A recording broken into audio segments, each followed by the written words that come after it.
Don't blame me. I didn't know they was going to continue. So I'm gonna put the steak in the bag. It's crazy. Motino. bag. Wow. All right, ladies and gentlemen, children, boys and girls, whoever's watching. Thank you all for coming. No Name Wrestling Podcast again, tuning in. Today we're going to be doing just some Crown Jewel recap, talking about a little bit of the future, about what we see going down and everything. A little bit of what happened on the show as well. As always, you already know who's here. The usual guest, as always.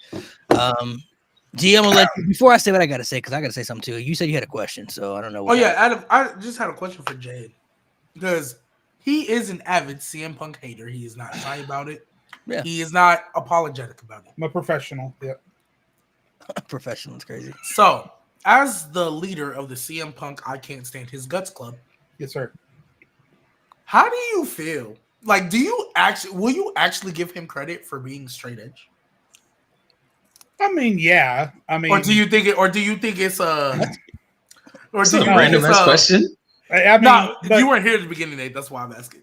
I just want to know because I want to know how the level of depth your hate goes. Listen, I'm as close to straight edge as you can get without actually being straight edge. I've never taken a hit, puff, drag of a drug. Never puffed a cigarette. I get drunk once every 2 to 3 years. So I'm as close to straight edge as you can get. So that part of it, yeah. But it got to a point though, especially late in his WWE career, where the first run, where he'd come out to wrestle and he'd just be run ragged, and I'd be like, God damn, Punk, like take an Advil, bro.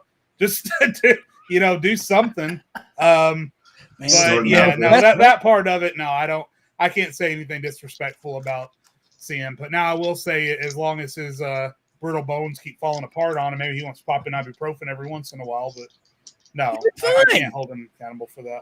He's been fine. He just went through a hell in a cell. You know what I'm saying? He went through a war. So. Yeah. And now he'll be back in 3 to 4 years.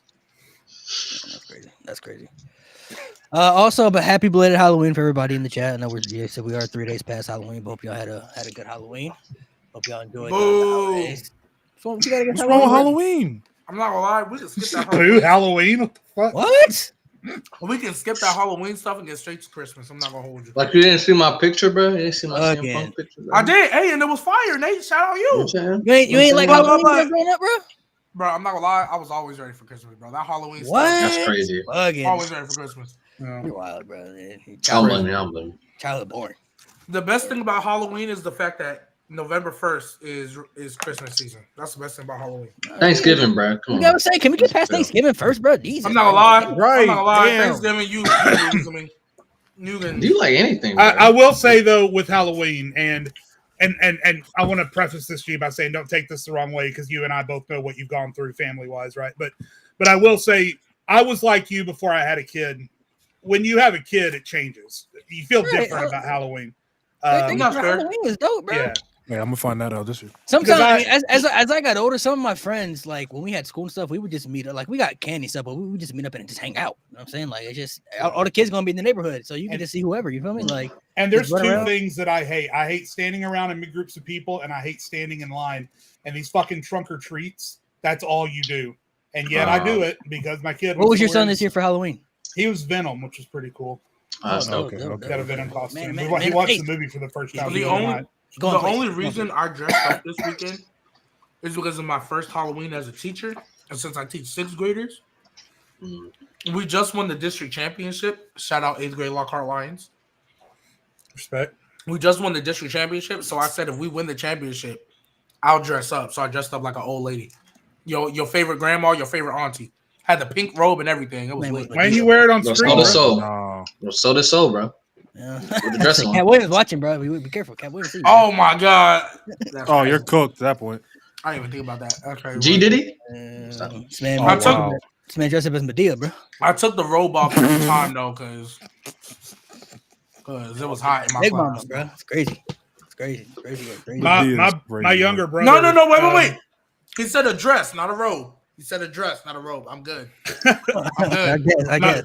My younger brother dressed us, so when we were like 10 or 11, he dressed up as an old lady for Halloween. But he wore like a big blue white spotted dress. He wore balloons for his knockers. He had like the gray curled wig. He put makeup on. He went the full bit. Sound like golden. Yo. Dust, bro. It was crazy. Golden Dust. Sound like Golden Dust. Somebody said, "Why do you hate CM Punk?" Jay's kind of already explained why I hate CM Punk. Yeah, we've been fans through that this. hate CM Punk more than anything. Yeah, we do this a lot. it's the CM Punk following that has caused me to despise CM Punk. Not everybody, but just certain people that just. Not everybody. What the fuck I do? I'm kidding. I was just trying to be, I know, I'm kidding. Goddamn. All right. Simo Punk. I'm kidding. It's like it's like 35% character at this point, to be honest. But there are things about the CM Punk legend that I'll get into that another day because I've done it before. But Ain't nobody like a G party. G Mama. Wow. Snappy, your turn to get cooked in the cat. I don't know, man. I don't know. Wow. Like I said, that direction. Anyway, Crown Jewel, fellas. Overall, we'll talk about aspects of the show, what we didn't like, championships, the future of, I guess, Right. Rocky Dennis titles. Oh man. What is it? Oh, you talking about the Crown Jewel title? The Rocky Dennis Oh, I championship. thought you said That aren't even coming to the United States, by the way. So which is a good thing. That was worth. Which Yeah, is a no, good thing. it shouldn't be a consistent. Hey, Big yeah, ass I remember championships, I don't the know if big old y'all belts. seen, sure, y'all saw the whole show, the ending, but they were celebrating like a Super Bowl over there. Remember that pyro? Crazy pyro budget. Crazy. I did think amount, it was kind of weird that when and of course they brought Liv out at the end, but it was kind of weird that when Liv got her Rocky Dennis title, it was just Triple H, and then when Cody Rhodes got his, they brought out the entire royal cabinet of the I was like, Kingdom dang, of they Saudi got Arabia. I mean, got in the crew out fairness, here. Liv Morgan is still a heel, so Yeah.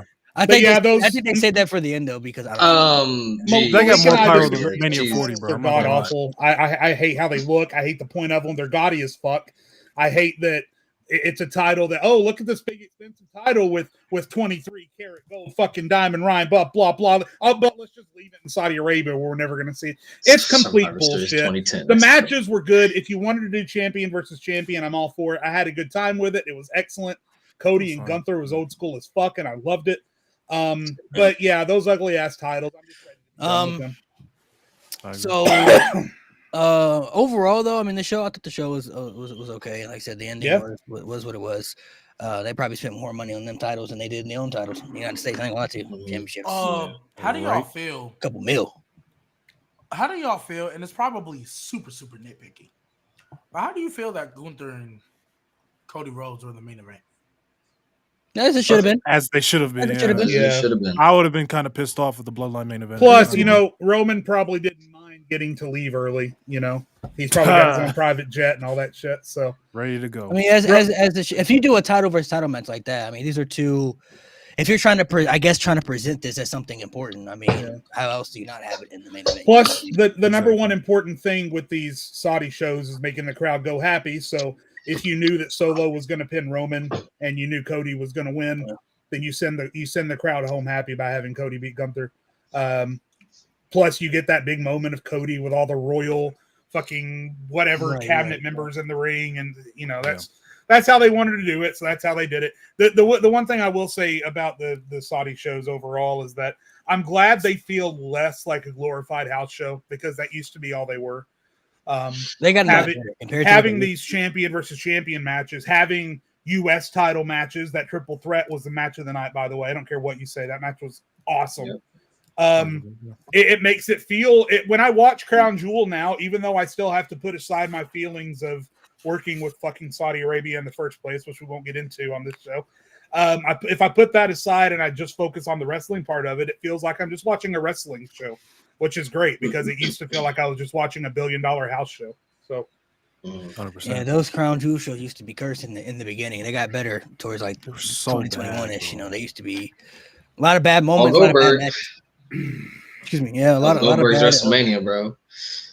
A lot of bad aspects. Him or Brock Lesnar and Goldberg. Yeah. Oh man, that was their WrestleMania, bro. Yep. Every time, every fucking time, bro. Saudi checks must man. Crazy. They got to be looking at it because they got Shawn Michaels coming. Bro, the fact that Shawn got so many offers to come out of retirement for so many dream matches, and they're like, you know what? We'll give you enough Saudi money. Come on. You got this. Yeah, like what type of? So I want to say something. And I want to see how everybody feels about it, because I know some people are going to disagree. Some people might disagree. But I think it's time that we honestly start having a real conversation about Cody Rhodes being the best in the world right now. I'm not even kidding. I've seen you say it. Could be. I have one question. in the world. And I'm not even saying just in ring wise, but when you look at the Okay. total package, when you look at his presentation, when you look at his star power, the matches that he's been having all year, the stories that he's been a part of, the moments that he's been a part of as well in wrestling and everything, despite how people may feel about him, his character, I honestly don't care at this point. Like, you could legit make an argument that he is like the best in the world. And he could honestly be the face of the WWE. Like, he's there, bro. Like, Is he not the He face is. of the WWE? Yeah, he is. well, I Mania mean, it's 40 between him and is. Roman, but like, there's an argument for Roman still. But I'm saying, like, if somebody were to say it was Cody Rhodes, like, because before I think we were always saying like, it's still Roman, but like, if somebody were to be like, now it's Cody Rhodes, I think it's been Cody Rhodes since he won. That's the Yeah. moment he became the face. It's Roman's just the it's been moneymaker. kind of because we didn't know how Roman was going to come back, and then when Roman came back at first at Summer, it was kind of like, you know, that presentation was still. I feel like when he came back, it was just, yay, he's back. And yes, he's still Roman Reigns. Right, But yeah. it's Cody's company now. But now this man Cody's beat, the one carrying the logo. this man beat Roman and 100%. Gunther in the same year, bro. Like, nobody can. They can't. It's undeniable at this point. I feel like people who just denied are either just strong bloodline fans who just pick one side, or just people who just prey on Cody's downfall at this point. That's really how I feel about it. AEW Because fans. consistently, he's been great. He's been great all year. Like all year, he's literally been like the top guy. Like, and I guess you could say he's kind of been at that level because even last year he didn't have the championship, but he was still consistent, you know, like with matches and stuff like that. But he just didn't have the title. But going into that match, like, you know, I thought Gunther was going to win. I'm like, oh, probably Kevin Owens interference and everything. And they had Gunther lose in a good way, you know what I'm saying? But it was like, what that told me was like, no, they're telling me at least Cody Rhodes is the guy now. Like, that's how I felt after I saw that. I don't think there's anybody in WWE who tops Cody. I think Cody is like way up here at number 1. Roman is a little bit down at number 2. I think Jey Uso is coming up the list because every week his match quality gets better. There's no one who's more over with the crowd. So Jey Uso is working his way up the list, in my opinion. Gunther is obviously up there in the top 3 as well. Yeah. There's going to be art. The only thing I will say, because I completely agree with you, Malik, so I'm not going to argue your point. But let me just get ahead of an argument that I know is going to be in chat and in the comments as this video gets into streaming. People are going to start throwing out names like Ospreay, like Danielson, and those are valid performers.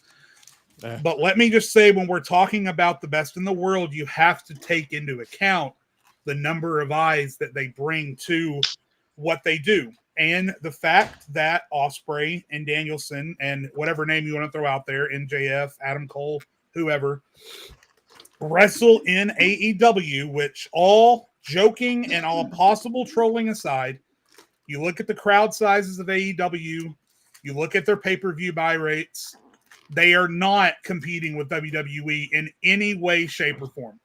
It is WWE way up here and AEW way down here. There's no competition. So I feel like because they wrestle in such a relatively small market, it's kind of like if the Yankees were playing the Rays or something. That's kind of what it feels like. And I just don't think there's a comparison. So if you're asking me to compare the guy at the top of AEW and the guy at the top of WWE, there's such a wide window there, and I don't think it's anywhere close. But I have no argument. Cody Rhodes right now, right this second, is the best in the world. No question. Especially now that he's beaten Gunther, and he beat him clean, because I think that was one of the interesting things about this match. And I think now that Cody has the clean win over Gunther and they shook hands and all that at the end, I think it's pretty concrete now that Cody is the best in the world, at least for now. There's only 2 people in AEW that I feel like have ever or will ever come close: Kenny Omega and MJF. Those are, well, obviously when CM Punk was there, but he's not anymore.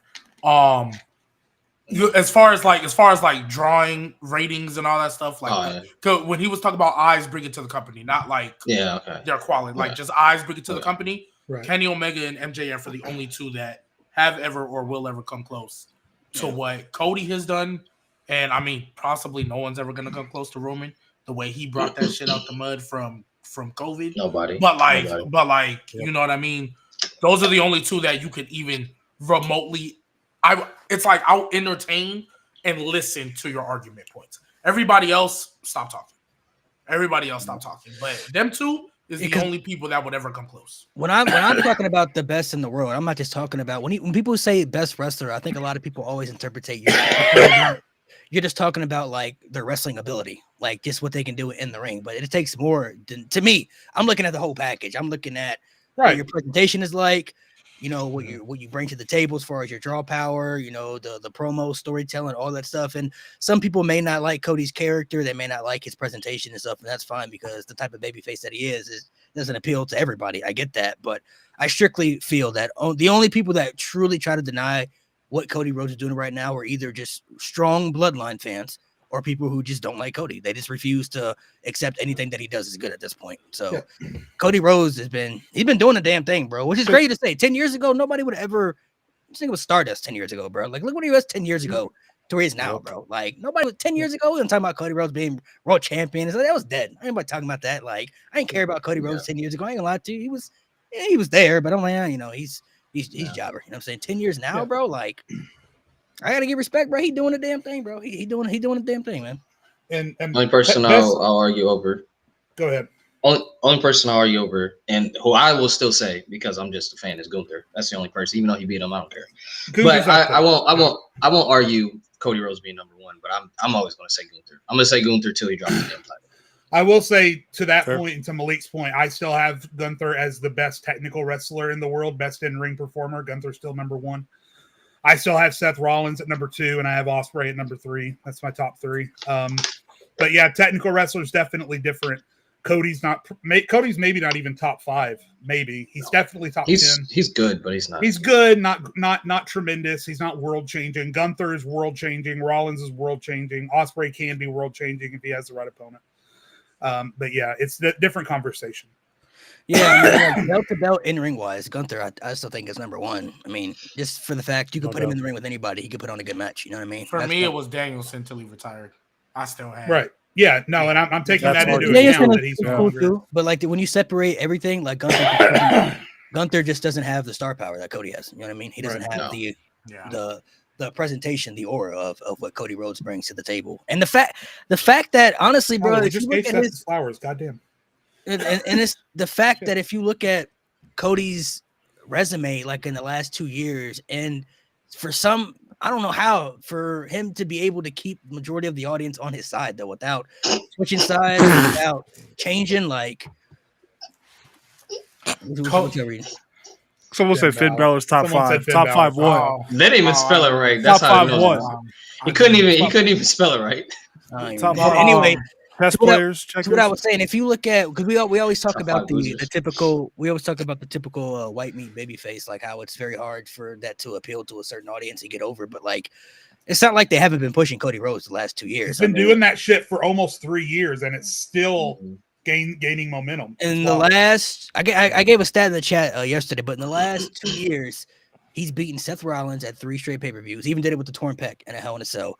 He's won 2 back-to-back Royal Rumbles, which hadn't been done in 26 years.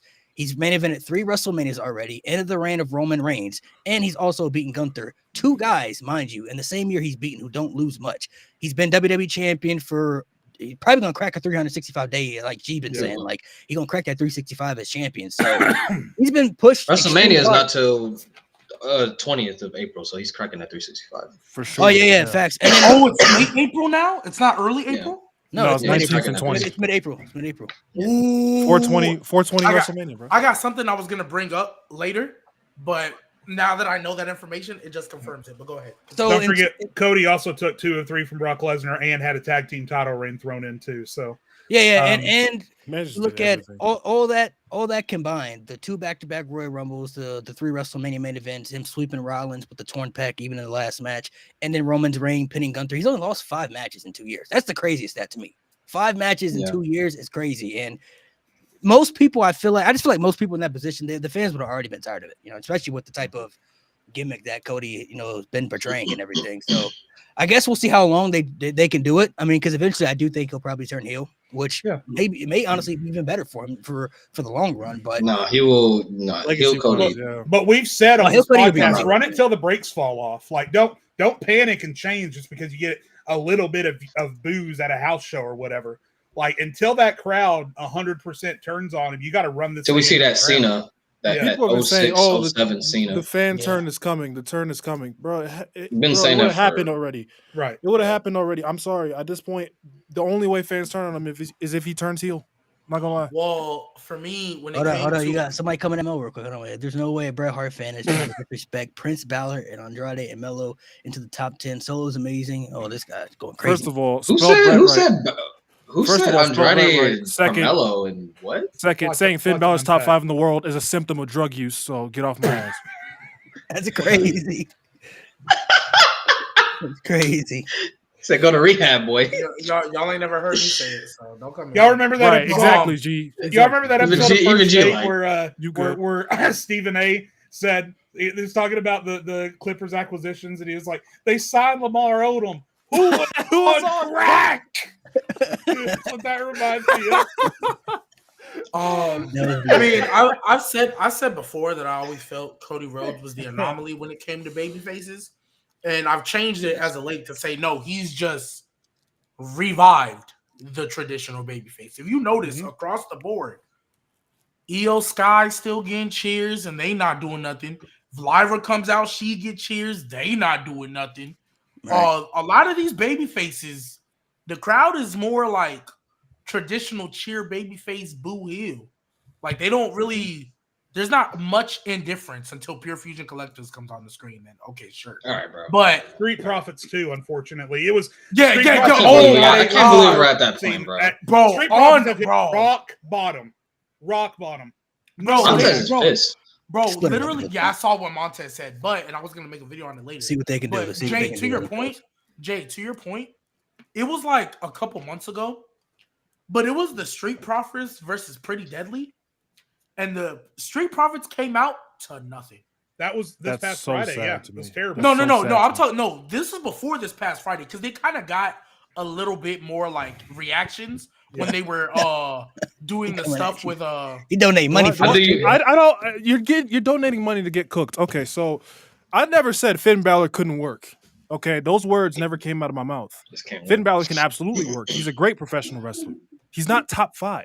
If we're talking about presentation, he's not top 10 in his own company. Maybe on his own brand. Okay, if we're talking about in-ring Chill, performers, chill, there's chill, at chill. least there's at least top 10 better. Stop sending money to get cooked. That's all I'm So saying. put that on chat. Put Y'all that on can chat. Put that up again. Put that on. Y'all can continue. Put that up again, Malik. Put that up again. Y'all can continue. He said, "Name a wrestler Balor can't work with. Name a wrestler Balor can beat.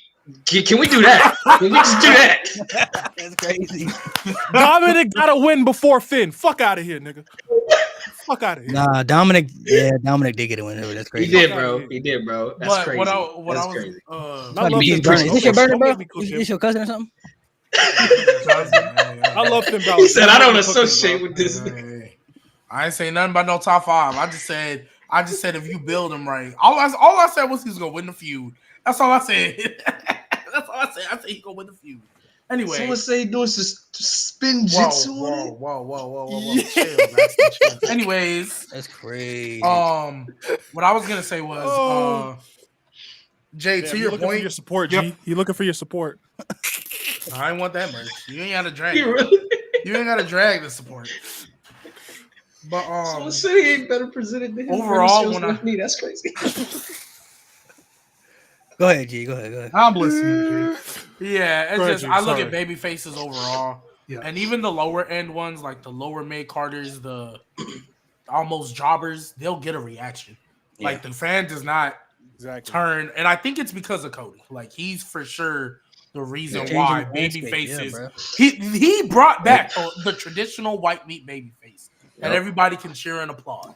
Like he That's brought right. that back, and I feel like, I mean, there's a lot of baby faces that turned heel, and it was great for the story.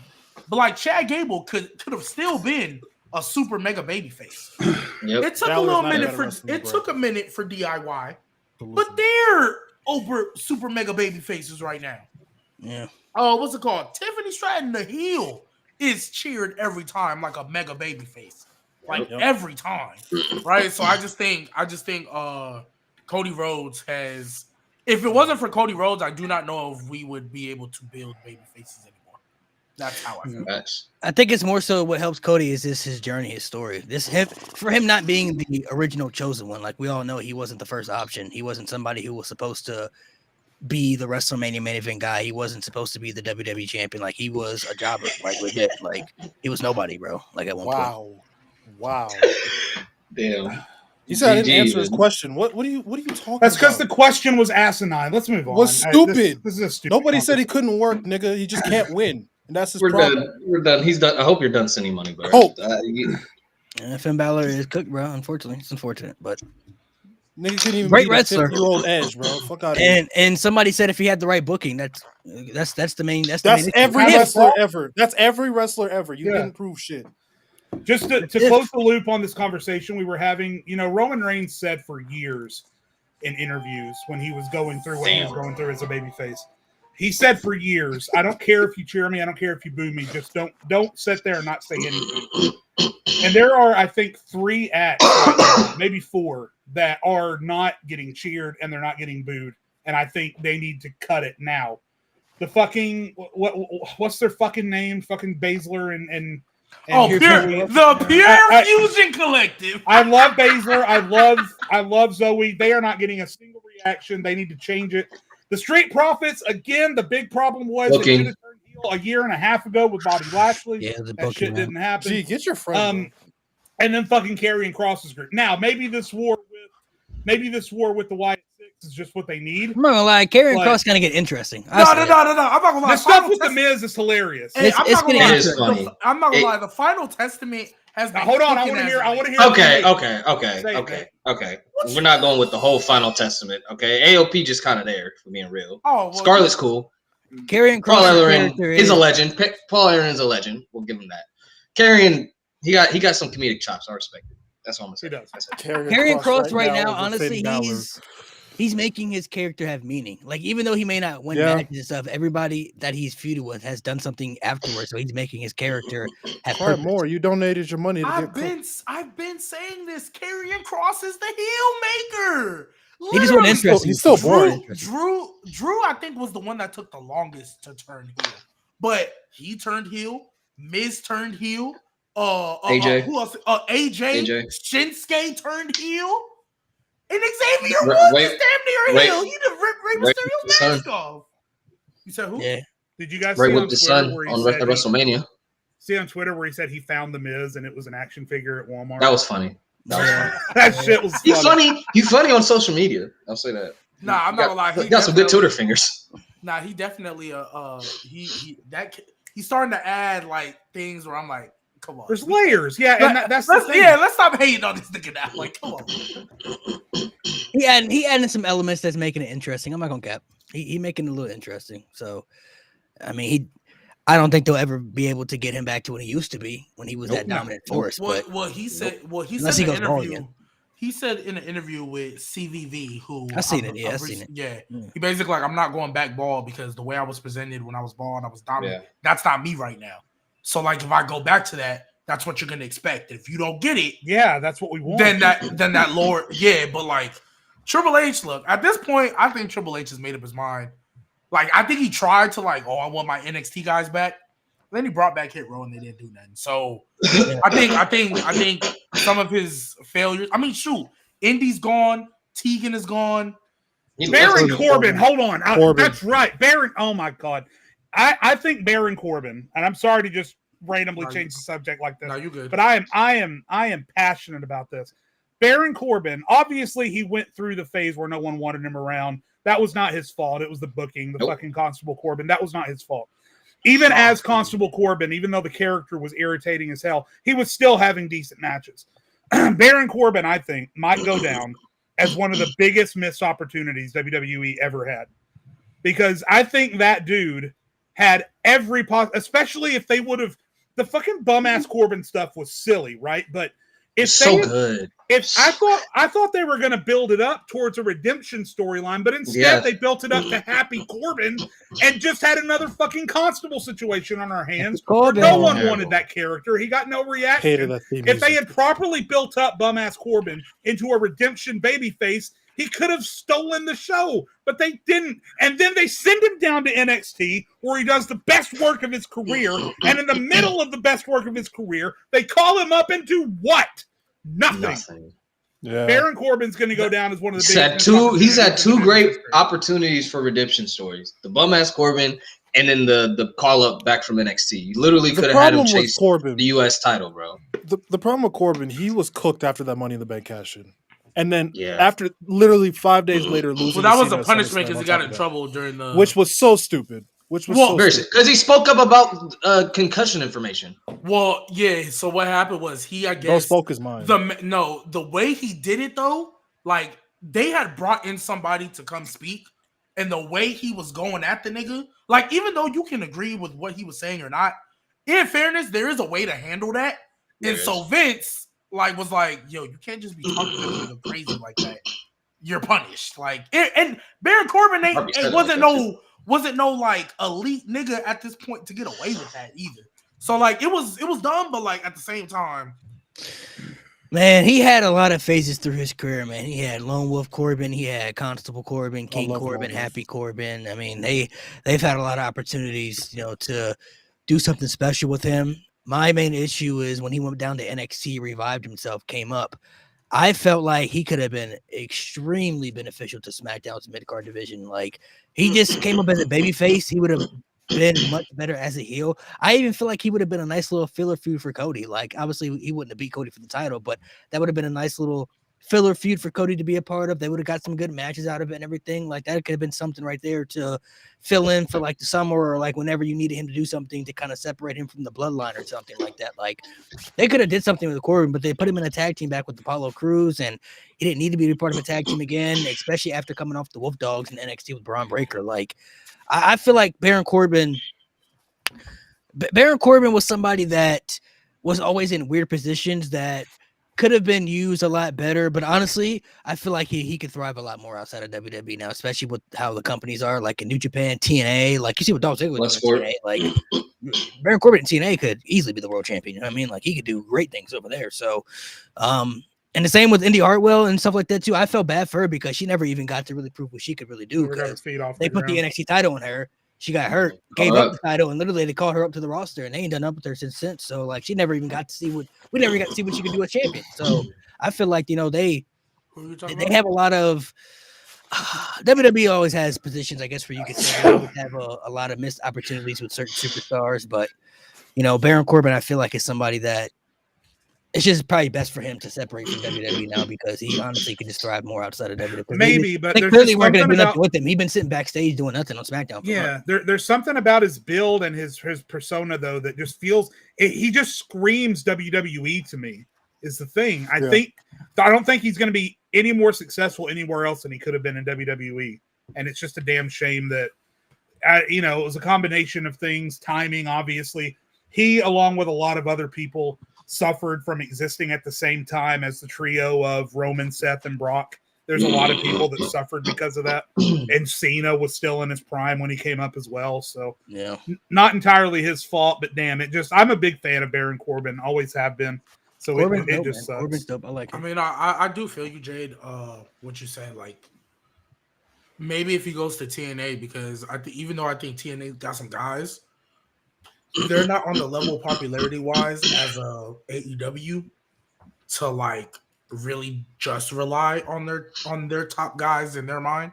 So like a Baron Corbin would come in and immediately help, right? Even though we could say what we want about Nick Nemeth, him coming in immediately helped, like one way or another, immediately helped. AEW on the other hand, because their top guys are people that, like, bluntly stated, AEW is inception is because of their top guys and how popular they were, right? It's kind of hard to, like, I feel like if Baron Corbin went over there, like, he's not, because he doesn't have, like, the Bobby Lashley effect, right? Because Bobby Lashley over there, he's going to be an AEW world champion. Yeah. Relatively. And Impact is interesting because you know what pairing always fucking cooked on SmackDown when they got paired together? Baron Corbin and Dolph Ziggler. They always cooked. They had excellent in-ring chemistry. And Corbin isn't a Ricochet where, like, Ricochet is going to be on the same level, in my opinion, WWE and AEW. But at least he has an in-ring. But I think he has an in-ring style that caters more to AEW fans, so he'll be technically better off because he has that in-ring style that'll cater to them more. Baron Corbin, I think he has one of the most underrated movesets of all time. But he still doesn't have that style to where I'm like, you probably just gonna be floating in the same spot. So I think TNA. But he'd cook in TNA. He'd cook in TNA. Yeah. And sure. bluntly stated, hey, look, if Zachary Wentz can come back on NXT for a little bit, I don't see why Baron Corbin can't. That's all. If Zachary Wentz, after the way they did him dirty, can have featured matches on NXT pay-per-views and shows, hey, Baron Corbin, after you get over you, because bluntly stated, losing your job is still losing your job unless you request for it and you have. I think his contract expired. I think. Oh well, yeah, I don't know if he was released or not. But my thing is if he ain't got no bad blood, pun intended. If he ain't got no bad blood with these dudes, hey, show back up. I mean, he'd be working with Shawn Michaels, not Triple H. Triple H is the one who never really knew how to use him. Because even when in 2022, when he took over, he had the thing with JBL, then that ended, and he kind of like did nothing. That's relatively quick. I think Shawn Michaels and Triple H clearly have different visions for who goes what. And the only reason I say that, even though they work closely together, because Shawn was always under Triple H, technically in NXT, the buck still stopped with him. So Triple H at the end of the day was still the final say so, even though he trusted Shawn.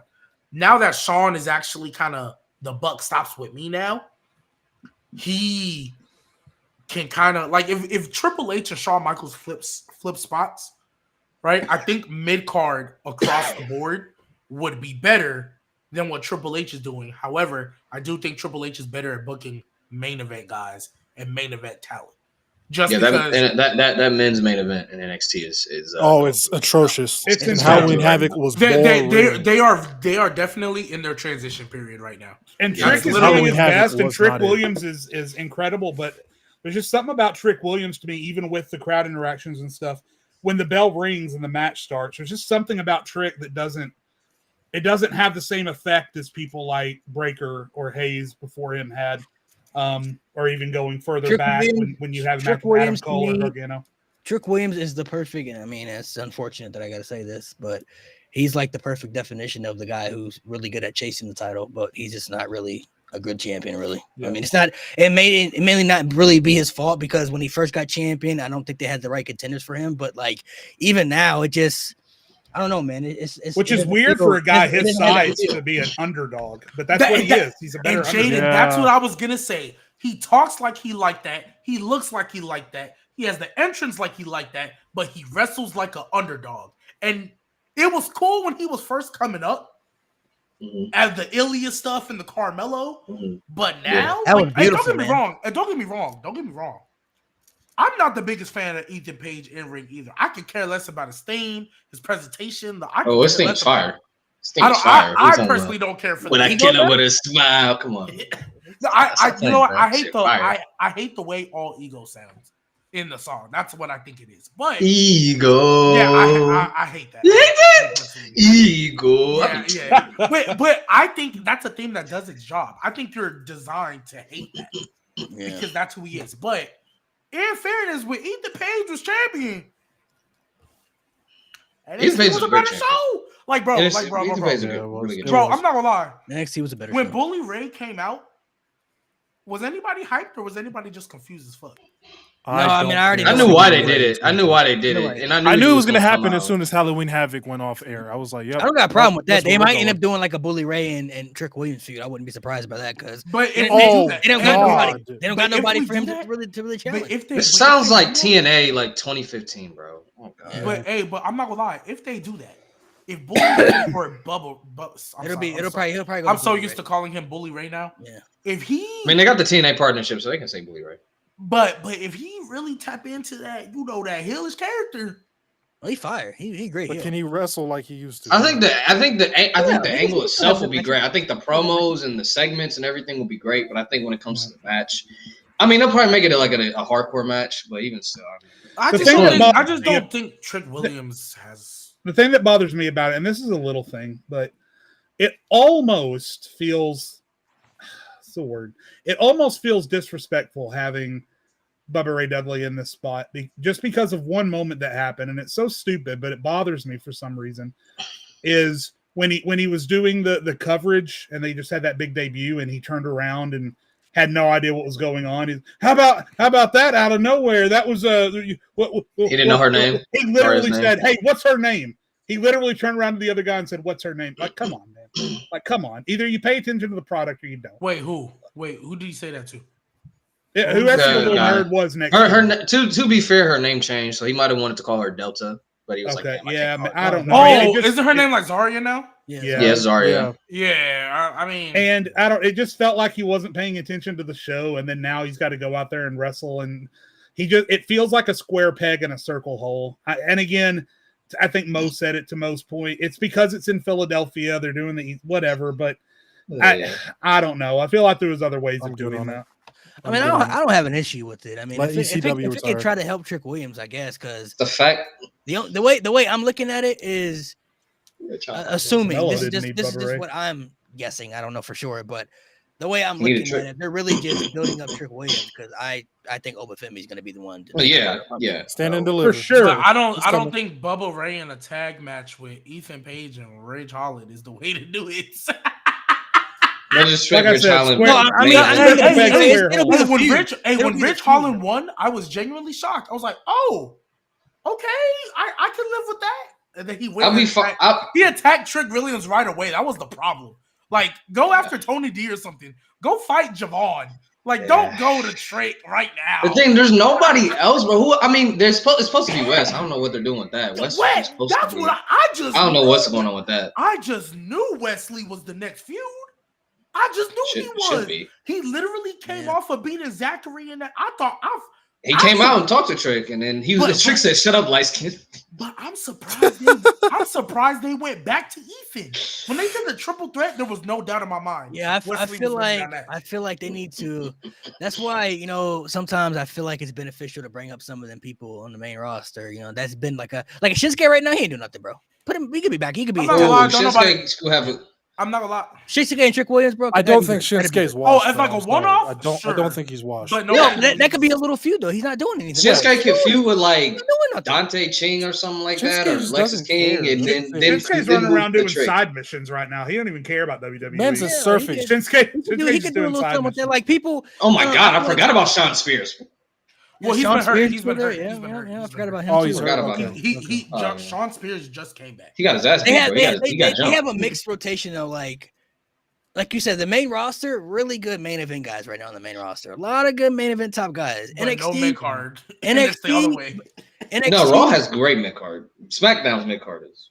Raw has some good mid-carders, yes, but as far as presentation-wise, the main roster right now, Triple H is doing really good with the main eventers. NXT has maybe the greatest women's division I think I've ever seen in my life right now. Like this, so good. The women's division is literally it's like the NBA. It's rivaling like I haven't seen like this many women be like used on TV since I watched Impact back in the day, like when they had their knockouts division. Yeah. Like in the day, like Gail Kim and ODB and Tara and Mickey James. Like 2018 NXT was crazy too when they had like Shayna Baszler and all these people. Oh man, that was great. That was great. But they weren't even featured throughout the show like this new one is. No, yeah, but this one is legit. The woman could have like their own pay per view, like legit. Like you have enough women to have your own pay. I'm actually surprised they haven't brought back Evolution at this point. Like they have. I know why they have it though. I'll tell you why they have it. Because it was a main roster pay-per-view, and look at the fucking that. That's why they haven't done it. No, I'm saying they can make it for everybody though. It could be for main roster. Bro. Julia, Stephanie, Zarya, Rhea, Bianca, Jade, I hear what y'all are saying. Io, Charlotte. Oh man, they would. I hear what y'all are saying. If they brought back an Evolution pay-per-view and they wanted to make it quality and not just putting names on a paper, if they wanted to make it quality, that would be an NXT dominated show. Yes. There's no issue with that. There's no issue. No. There's no issue for us as fans because we're gonna get great quality wrestling on that. Bring back a couple of legends too, But I'm not gonna lie. If we get, let's just say, how long was Evolution last time? This was the Vince era. So how long was it? How many matches was that? 2 hours. I think it was an 8-match card. 8-match card, right? So let's just assume we do an 8-match card again, right? Just for the sake of full 8 matches, right? Right. Like 5 of them are NXT because the only 3 you can build based on what they've shown me. The only 3 matches you can do are tag with Bianca and Jade because they're the stars. Mm-hmm. and your 2 world title matches. That's it. Yep. You can't tell it. But if NXT did this, let's just say this was an NXT only pay-per-view. They just had or about to have a 10-woman tag match. And there's still other stories they're telling that weren't in there, like Lola Vice and Jada Parker, like Tatum Paxley and Wendy Chu, who's the other one that they were just feuding with right now? Who's Carmen Petrovich and somebody else to feud? So Ruther, or Brittany, blonde person. Yeah, the blondes. One of them. Yeah, the blondes. The right? blondes. So that's 1 of 12. That's 16 women right there, all involved in something. Right? And the main thing that we're talking about was in a 10-woman tag match. The main feud that they had for the women was in a 10-woman tag match. Yep. Yeah, I mean, it would be a lot of NXT. I don't know what the issue. I'm trying to look what the issue is. I don't know. I'm saying that's gonna really, really dampen and really highlight how bad Raw and SmackDown's division. Oh, okay, yeah. That's how bad it is. Yeah, for sure. That's my point. That's why I don't think they've done it. For sure. Because they cannot have their NXT division outshine their main roster. We're not even talking about this year. I mean, we're talking about in the previous, because the women's division wasn't always like this bad. You know what I'm saying? Like the fact you remember Nikita and not Adriana Rizzo is crazy. That's crazy. Nikita. That's no knees Lions, bro. That's crazy. No, the person. No knees Lions is crazy. I was talking about J-Rock. The fact that you don't remember her name is crazy. Anyway. So yeah, there's a lot of different factors they could play. I mean, NXT has so many women they could feature on the show, and then you got the main roster as well, and they could always bring back, some legends in there. But I think next year they have to. I think they should do it. Honestly, they have enough drawing power to. You have Rhea and Bianca already, and then you throw in like a Becky, Tiffany, come back too, and you throw in Becky, you throw in Io, you throw in Charlotte. You have enough star power to sell an arena. To be honest, you could sell an arena, and then you have the talent from NXT. I think they could do it. Plus Julia, Stephanie, Zarya. Not to mention Jordan Grace. Do you want to throw Jordan Grace in there? Yeah. You could use NXT. You can have an all-timer. You can honestly have an all-timer pay-per-view. Here's the thing: they only do like a 6-match card anyway, and if you look at the last Evolution, right? There was 2 NXT matches, and then there was like a Legends tag match. What were the 2 NXT matches? Well, Kairi Sane, Mae Young Classic Finals. Mae Young Classic, yeah, that's not NXT, but but that was good. That was great. If they was doing something like that, okay, cool, that's fine. Right. My only thing was it would outshine. If y'all say bring Becky back, and sure you can bring Legends back, but most of that card is if you want quality, and I'm saying if they want quality, not just putting names out there like they bluntly stated. We all knew Evolution, even though it was good, a PR stunt. Right, we know how Stephanie and them was working at the time. If they actually wanted to do quality, that would be dominated by NXT, and it would really, really show how bad the main roster women's division is booked and the lack of depth on it. That's my only fear. It really just be Raw. It honestly just be Raw because SmackDown's solid. Raw, you would really see SmackDown because there's only 3 people from Raw you can really feature on the show. But SmackDown, we know who they are. I mean, technically SmackDown is solid, but the main depth wise is chilling in that tag division right now. Oh yeah, for sure. So, but that's what I'm saying. So technically it floats between both, but they're SmackDown people. But I'm after because Nia still has to fight Naomi. Yeah, that's to fight Naomi. That's fucked up. Nia still has to fight Naomi. My leg. So after that, I mean, my leg. Yeah, that's crazy. That's crazy. Y'all are sick for that one. Oh my gosh! But no wonder Corey and Jade worship CM Punk. They get injured just. Here you go. Here you go. She might be a Rey Mysterio's daughter. Like student, like teacher. Oh golly. I just wonder. That's all my worries. That's what I think. No, I mean I get it, but I don't know. I feel like that. I mean, that honestly could make Raw maybe even more competitive. Maybe Triple H doing some things up. I mean, my only point to all this is it's not like the women's division on Raw and SmackDown is because of a lack of talent. There's no heat behind anyone because they're not booking anybody. No, yeah. It's just a bald man's fault. And I was so excited when Triple H took over for what that was going to mean for the women's division, and it just seems like it started good.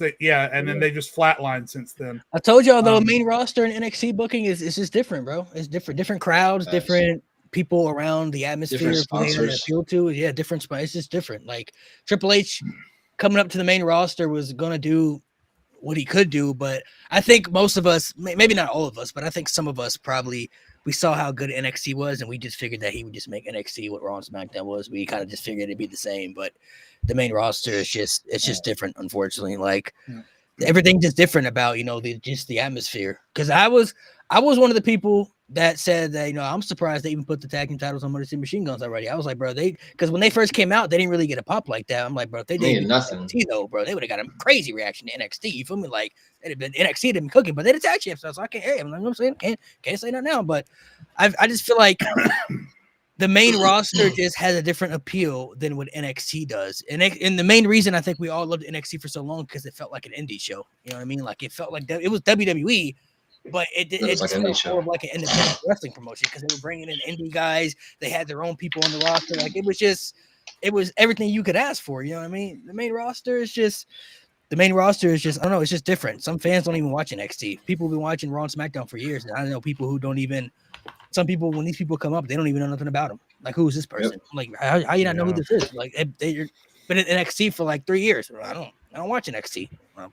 You might want to start watching then because it's where all your future talent's coming from. So facts. That's what I try to tell them. By the way, add Candice LeRae to that list of people who are getting zero reaction when she goes up. I think it's about to start though. I think it's about to start. She did pin Bailey. They tried to do a little something there. I think it's slowly gonna start. Yeah, I ain't gonna lie. Is there something we don't know about the Speed Championship, bro? Because what's going on with it? Because everybody who wins the Speed title seems like they doing something better on the main roster. Except for Ricochet.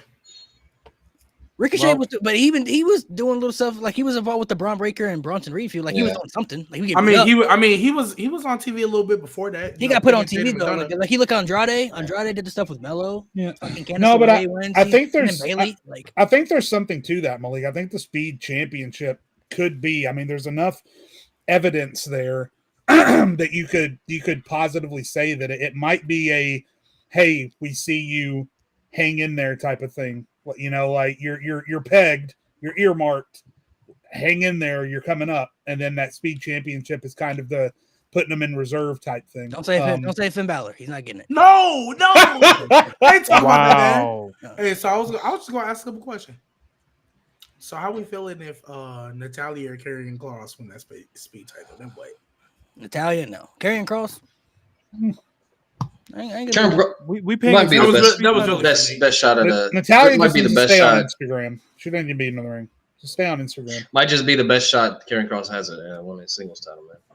Hey, Candace got them funny speed skits. Well, it was really indie, so those are done now. But hey, Karrion Kross can bring them for the men. No, I'm just saying. Funny stuff. This funny stuff. Candice LeRae literally hadn't been on TV in months. She wins the speed title. I think literally the next week she pinned Bailey. That's out of nowhere. It came out of nowhere like that. So I don't. Tiffany, who they've been pushing, couldn't do. That was the big story. Yeah. Like one week you weren't here. Candice LeRae. Sorry. Don't they got like Braun and Sheamus on speed or something? Yeah, Bailey has lost a lot of heat since WrestleMania 2. I think they want more people to view it though. They're trying to get more people. Crazy. Bailey has lost a lot of momentum. I mean, Jade. I mean, if we keep it a buck, that's kind of what she do. Like, I'm not gonna hold you. Bailey's best time was in COVID. Great run, MVP of COVID by far. That was the best woman in COVID by far. You know who that sound like? She been cooked. Oh my god, I hate you. That's crazy. That's crazy. Hey, he was cooking during the pandemic, and NXT. You can't say that about Bailey. Damage Control. I will say Damage Control started off hot. Like people were excited about EO, and I was there for the debut. Dakota wasn't surprised. Damage Control started off hot. They just couldn't win. They just didn't fucking win. Bailey literally pinned Bianca. And then but they stayed hot for a month because even before the Bianca match, Io and Dakota lost to Raquel and Aaliyah in the finals of the tag tournament. That moment was when I knew they were cooked. No, that was afterwards, though, right? No. That was before the title match. That was before the singles title match. They won on Raw. Raquel and I will never forget that moment because it was by far the Bianca match. No, because it was that moment I said this group is cooked. They lost to Raquel and Aaliyah off rip a makeshift tag team. I know that was on Raw, but that wasn't before they had the Bianca and Bayley feud, was it? I thought that was after. It was at the same time. But that match happened before the first Bayley and Bianca one. And that was before Clash of the Castle. I think it was like right before Clash of the Castle. Exactly. Really? No, bro. Because I watched the video. I watched the video on Aaliyah's matches on the main roster, and I think Alexa, Asuka. Look because to see how bad she was, bro. I'm gonna look up when they won. Look at the date. Someone said it was the go home show. Asuka, Alexa, and Bianca all came out to chase off Bayley. I remember that in that video, and that's how Raquel and somebody said it was the go home show to Clash at the Castle. Was it really? August 29th, I believe 2022. They defeated Damage Control in the finals on Raw. Wow, I don't remember it being that. Yeah, that would have been the go home. What the fuck? Because I had the 6-woman tag match at Clash of the Castle. That was Raquel's first title win. That was the biggest deal. That was Raquel's first title win. Yeah, I remember the winning. I just don't remember it being in that time frame. Yes, bro, that shit was so ass. Like, bro, you made a new group. It was like Io, Dakota. Hey, they look like underrated. Stop, bro. Stop, bro. Stop. This is not the place for you. Where's the sign? The place for you. Yeah, I need my sign. I'm slapping, bro. Hey, underrated. This is gonna sound so dirty. I probably shouldn't say it. We get canceled or no. Don't say it if it's gonna get canceled. I mean, I said Liv Morgan was Dak Prescott, and apparently we tried to get canceled. Okay, so go ahead then. Hey, Dak himself says we fucking suck. Hey, man. Nah, bro. Aaliyah. She seemed very nice. Aaliyah might not even be that. She was athletic. She was beautiful. Couldn't wrestle her way out of a wet paper sack. Aaliyah is that person in high school that they come back. We get it. They come back to the football games after they graduated. Right. You know, they come back to the games after they graduated for no reason. They can't get out of that one moment. What was, and you know, they didn't. You know, they played a lot. The thing about Aaliyah, and I don't want to spend too much. The thing, I don't want to spend too much time talking about Aaliyah. The thing about Aaliyah is that she was doing okay work in NXT when she was a heel. And then they brought her up and wanted to make her a white beat babyface for some reason. I didn't understand that move then. I don't understand it now. If they let her just continue to be a high school bully bad guy like she was in NXT, maybe she'd have done all right. Chelsea Green does all right. So, and Aaliyah probably could have done what Chelsea Green does. Chelsea Green got more personality though. I know, but I'm saying it's not entirely her fault. But to say she's underrated is some wild shit. You are on crack.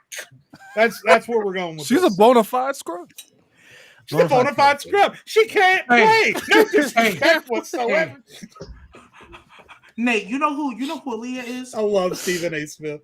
What? Aaliyah is Mario Chalmers once Braun went back to Cleveland. Hey! Wow. Kwame Brown. No. Don't get me started with him. Nate, Don't get me started with him Mo, today, please. Y'all know who Aaliyah is? Aaliyah is Ish Smith. You should know. Aaliyah is Ish Smith. Cook. Getting passed around to every team known to man. Aaliyah is Ish Smith. Passed around? Wait. What? Whoa, wait. Hold on. Time out.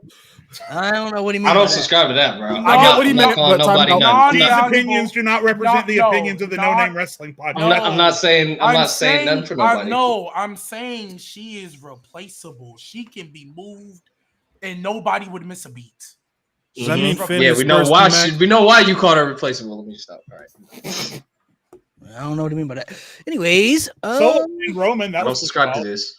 So somebody had a question for Nate, so I wanted to bring it up here. I wanted to bring it up here. You got a question for me? Yeah. Why didn't you tag Roman in, bro? When it was time? What's up with that? Fuck that nigga. Yeah, bro. Come on. Fuck that nigga. You see what happened? You're crushing yourself the match, bro. What's going on? You get abused for 4 years by somebody, bro. I wouldn't tag him either. I ain't gonna lie, I wouldn't tag him. Oh, I do have a question for y'all. There's some people online that have complained. They think that the Bloodline reunion has been rushed. What do y'all think? The whole I told y'all it was. Yes, we're trying to get to War Games. This is nothing new. I'm not mad at it. I wasn't upset. Hold on. So has it been a little rushed? A little bit, but I don't think that's a bad thing though. It's been good at what they've been telling. Like, it's not. I think people have to understand though. It's not going to take much for Jimmy and Jay to get back together. They are literal twins, so it's going to be hard for them to really be separated for like hatred reasons. Like, okay, if Jimmy says to Jay, "I love you, bro. I'm ready to come back. I'm sorry," Jay's going to be like, "All right." You know what I'm saying? Like, you're literally my twin. We shared a room together. You know what I'm saying? We have an unbreakable bond that only twins can really understand. Roman's a little bit different. Now, if you notice, the bloodline still really isn't fully united yet. That's the reason they lost. I even pointed it out. I even made a tweet about it. Like, notice how they didn't even come out together at like exactly. They're not even dressed in unison. Roman came out before, then Jay came out by himself. Jay didn't wear the bloodline colors. Like, they're not fully united together. That's why they didn't win, because they're not on the same page yet. That's part of the story. Now, when that time comes, it'll be a little bit different in that aspect. And they're already starting to kind of plant seeds for Sami Zayn. But Sami Zayn at Crown Jewel, he didn't come out for Roman Reigns. He came out for Jay. So, I mean, he came out to help Jay because Jay is still his dog. You know what I'm saying? Him and Jay are still cool. So is it a little rush? You could say that, yes, but it's not like people aren't going to eat it up. That segment they had on SmackDown, Roman said one word. He said one word. Crowd lost their mind. All he said was Yeet. That was it. People already feeling the emotion. I saw the tweets, everything. Oh, this is great. Oh, my God, bro. Like, people eating it up, bro. They know what they're doing, bro. If there's one thing that the bloodline story should tell people by now, that these people know what they're doing at this stage. It is small details in the story, and they know how to drag things out and play it out at the right time. Roman Reigns literally said one thing. He said one word on SmackDown, bro, and people literally lost their minds. I also love they need to do the very minimum. They don't have to do much. All they have to do is the very minimum at this point. I love that WWE took the risk of sending Jay out there last, but it worked. It worked. He got a bigger reaction than Roman. We got the look from Roman, it bothered him a little bit. Yeah. And I love, again, the little details. I love Cole pointing out, like, this is Jay testing Roman. Like, this is how Jay sees if Roman is really in it. Because old Roman, if he reached out for the tag and Jay disregarded it, Roman would have socked him in the face and got in his face and pushed him around a little bit. And this was Jay trying to say, all right, let's see what happens if I don't follow Roman's lead, and let's see if he freaks out. And he didn't. But like Malik said, there's also that storytelling element of now that introduces the concept of them not really being copacetic yet, which opened the door. Because that's the thing about the new bloodline is that, love them or hate them, they are 110% invested in Solo. That is their guy. They do everything he says, just like the Usos used to do for Roman. So now the new bloodline has to find a way to get that energy back without Roman being the boss. So I loved everything. The match itself, not a top tier bloodline match. It probably is. I can name several better bloodline related matches than that one was. But as far as the storytelling, everything involved in it, I loved it. That was good. The bloodline's at a point where they don't really need to have great matches every time. Bro. Yeah, we know. Just tell good stories. It's not a knock, but their whole thing has been story driven. Once Roman pinned Bryan and Edge at the same time, like, I have not cared about a in-ring match between them ever. Like, ever since. I have not cared about it. I care about what's gonna happen after. He had bangers. Yeah, he that did. will never not be funny. He did. That's Cesaro. A lot of bangers after that, bro. Oh, yeah. Facts. Woo. But one thing I will say, it did. But what I will say, imagine a crowd.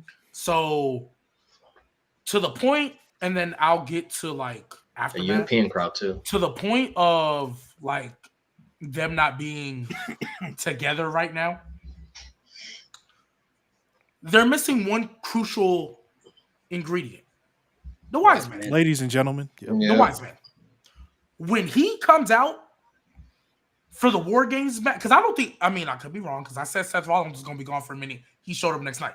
But I think he's not going to show up until the War Games pay-per-view.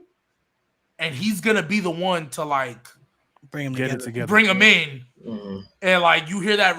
And I think Paul Heyman's going to, like, walk out first. Or what they should if y'all remember. They should have a segment on SmackDown where they're all together in the ring and they're all just they're not on the same page. Heyman then should come out and he should get in the ring and just be like, "What the fuck is everybody doing?" Like, he should get everybody's face like, "Y'all need to snap back and get it together." Like, goes to Roman last and just fucking snaps. If y'all I love you, Roman. If y'all remember love back him, at but Backlash. like a bitch ass nigga. I mean, he's a New Yorker, isn't he? But no, y'all remember back at Backlash. I think that's part of the story element, though. Like this, it feels rushed, but I think it's supposed to be that way. You saw how it was. They rushed the group back together, and it's not working because they're not on the same unit. And Roman and Jay haven't really forgave each other yet. Roman still, you can see when Jay came out and he's doing the eat, Roman standing, he's like, oh man, this bitch ass nigga, I don't even really want to think about him. You know what I mean? But Jay, deep down inside himself, he still kind of got some animosity too. You feel me? So it's gonna take the wise man, like you said, to come back and I think bring them all together. Because, bro, I'm telling you, when Survivor Series comes around and you get that full entrance, they all come out together. Ooh, the only thing that's gonna suck about that entrance is Samantha Irvin's not here to do the full entrance. That's the only thing that's gonna suck about it. But also what I wanted to add, right? And we'll probably get on to like everything else later, but I think it's super, super crucial. The fact that they're treating Kevin Owens as the heel, having to watch all of this, is so sick and delusional. Yeah, he's gonna lose. That man is the most justified man. Like, of all the justified heels we've seen. You know who Kevin Owens is about to be? About to be the new Drew McIntyre. Bro, but I'm saying, like, if we saw Drew McIntyre, technically he justified too. CM Punk keep costing him, right? Bro, Kevin Owens is the only one who legit did nothing wrong. And everybody's treating him like like Michael Cole on commentary was almost pissing me off. Because you're calling Kevin Owens delusional. And I'm like, bro, how is that? Like, I'm sitting there, I'm like, Michael Cole. How is he delusional? He has fought the bloodline since COVID began. He lost 4 years of his career fighting the bloodline. Both versions of the bloodline too. Exactly.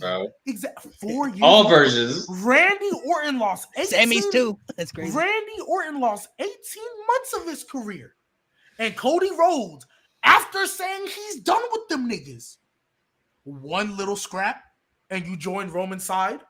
Are you serious? And then Kevin Owens could have taken the advantage and been, been old Kevin, but he didn't want to take advantage of Cody. Cost him the championship again.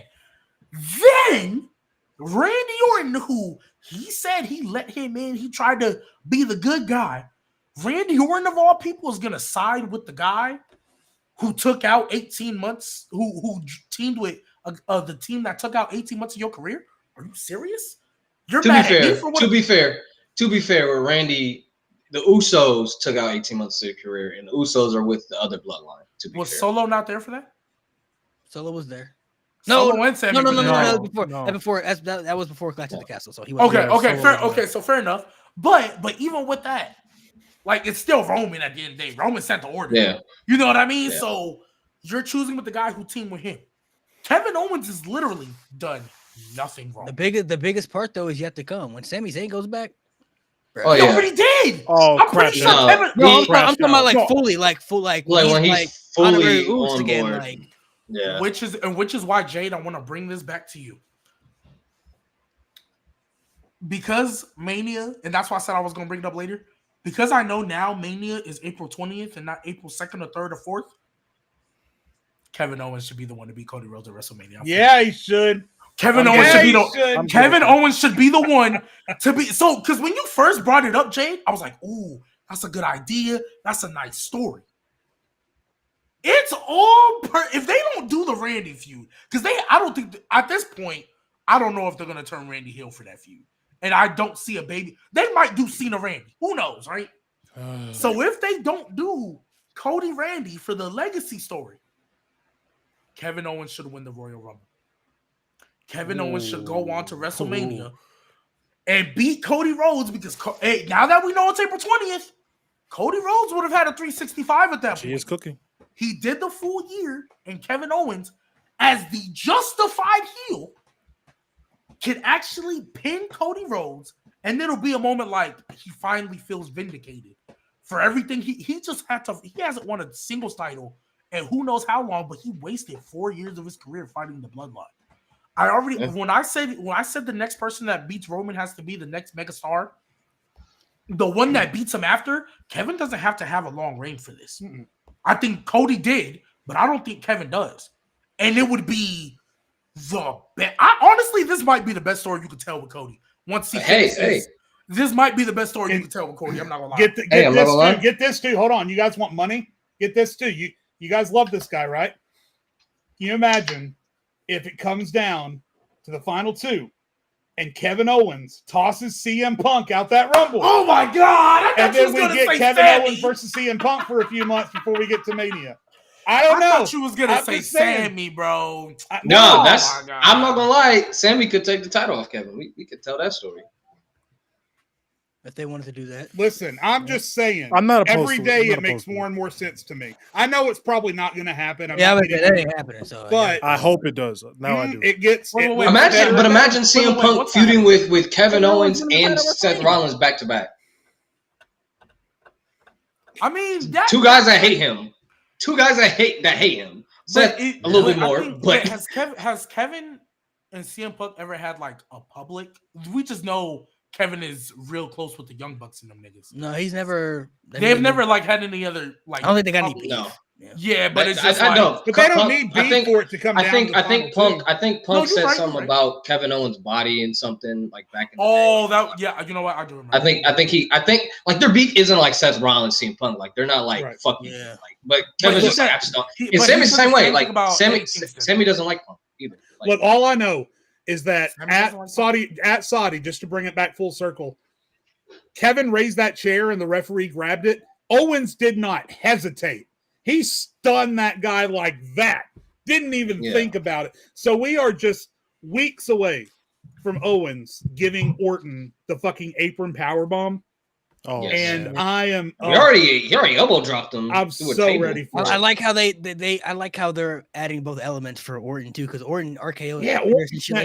No hesitation. I don't hear Sting. Hey, you already paid in advance for that. Hey, notice how Nick Aldis. Oh yeah, he already did pay that fine. Well, he paid Nick Aldis, but hey, notice how Nick Aldis. just give my money to him. Hey, I think it's also intentional that Nick Aldis ain't the one taking these bumps because he's coming back soon. It's gonna be crazy. I can see it. Hey. Kevin Owens versus Nick Aldis after Kevin Owens then turned into a little super heel. Hey, sign me up, man. But nah, Jade, I'm fully with you when you said it. Well, I wasn't fully with you when you said it, but I am now. Kevin Owens should have absolutely bluntly stated, who else is gonna I'm fine with that. Who else is Punk? But like other than Punk. Cena. I mean Cena. Roman. Probably. Cena could be a 3-time. There's only tie the record. one other. There's only one other 3-time, right? Yeah, Austin's only one. But I will say from a fantasy booking perspective, if Owens pushes Randy too far and we get like an 09 mindset Randy versus like a 2015 mindset Owens, my God. Oh my God. The one thing about I get the whole Triple H, when he came out with the promo and said he was trying to protect. I get that concept, but I'm like, bro, if Randy Orton really wants to tap into that side, bro, it's Kevin Owens, bro. He gonna have some competition. No, but I think what's important, not only because Randy Orton is the babyface, because we know how sadistic he can be, but I think they're really harping on the fact Randy Orton really was not about to be back. Like we thought he was. No, yeah. I think harping on the fact that he's trying to protect Randy from Kevin, blah blah blah. I think that's like super important because like Randy's, I don't want to say he's on borrowed time because the way he looks, he can still move. But having like a steel rod in your back, basically, second. You're really on borrowed times. And Kevin Owens, being that the way he used to kill niggas was with a apron power bomb. I think they should your lower back. They should have let Randy tap more into the story aspect, because if there's one guy that knows what Randy's about, it's Triple H. He literally tried to destroy your whole family at one point, bro. Like legit. Kiss your wife in front of you, bro. Yeah, so Randy could have been like, listen, I get what you're saying. The fact that that's your boss now is crazy. Yeah, Randy, I just wish Randy would have been like, I understand what you're saying, but like, nigga never getting paid under me. If anybody understands and knows what I'm capable of, it should be you. You feel me? Like you should know what I'm really about. If I'm really dangerous, sex for the rest of his career, man. That's the part of the story I wish they could have dabbled into. So, I mean, there's a lot of layers they can do. I've heard the Cody Rhodes and Kevin Owens match is going to be for the Saturday night's main event show. That's what's going around right now. Owens, Cody Rhodes. That would be a good match for it to have. But I'm not sure. I think they said the Survivor Series is supposed to be 4-4, so I don't know if Cody's going to defend the title against Kevin again, or if it's going to be somebody else. I don't know. Hey, why not do a triple threat at WrestleMania? with Randy, Kevin Owens. I mean, triple threat could be another triple threat match with them though, instead of Logan Paul, it's Cody. Oh, I mean, they would have a better story though this time. They had better story, but and they're actually enemies this time. Yeah, they rode down together in a fucking golf cart last time. Yeah, I feel y'all. I just think that would be a good story though. I don't think they're gonna go that route, but that would. But I think I'd like it though. I think if that'd be interesting, for sure. I mean, Cena. I wish he would hurry up and go back so we can figure out what the hell they're gonna do. That's what I'm waiting on. I think he's coming back for War Games. I think because that's the last pay-per-view of the year. I think he'll make that in the middle of the show, just your music hit, and they'll set up something. Well, he's already going to be in the Rumble. I don't think he'll be back until I think he'll be when we see him. It's going to be the Netflix show. Like, that's when he comes out. Like, dude, that's the first one we see him in. I mean, yeah, that's the first time I think he'll come back. Where is Survivor Series? Canada. Vancouver. Oh, he'll be there for that. He's been showing up on damn near all the except for Crown Jewel. So he could come out and do a little wave or something. But I'm saying I think he's gonna come out. He'll be like, hey, Cena, hey, it's lovely to hear the people in Vancouver. Oh my gosh, are they really coming back? This is crazy. It's gonna be like, oh, it's great to be here in Vancouver and stuff. And then sets up something, his first match or something, I don't know. Or he announces he's gonna be in the Rumble, and then he'll set up his first match. When he announced that? He said everybody, the Royal Rumble was the Elimination Chamber. He said he was gonna be there. So we okay. Yeah, but I'm saying, like, I think they'll set up his like first televised match back, because that's gonna be his first win in who knows how long. Yeah, so maybe he has some TV matches in there. I don't know. Maybe he'll do a little Raw match or something like that in that aspect. I mean, I guess we'll see what that aspect does. But for the Bloodline stuff, what do y'all see happening for War Games? Because Solo pinned Roman, so some people didn't think it was gonna happen.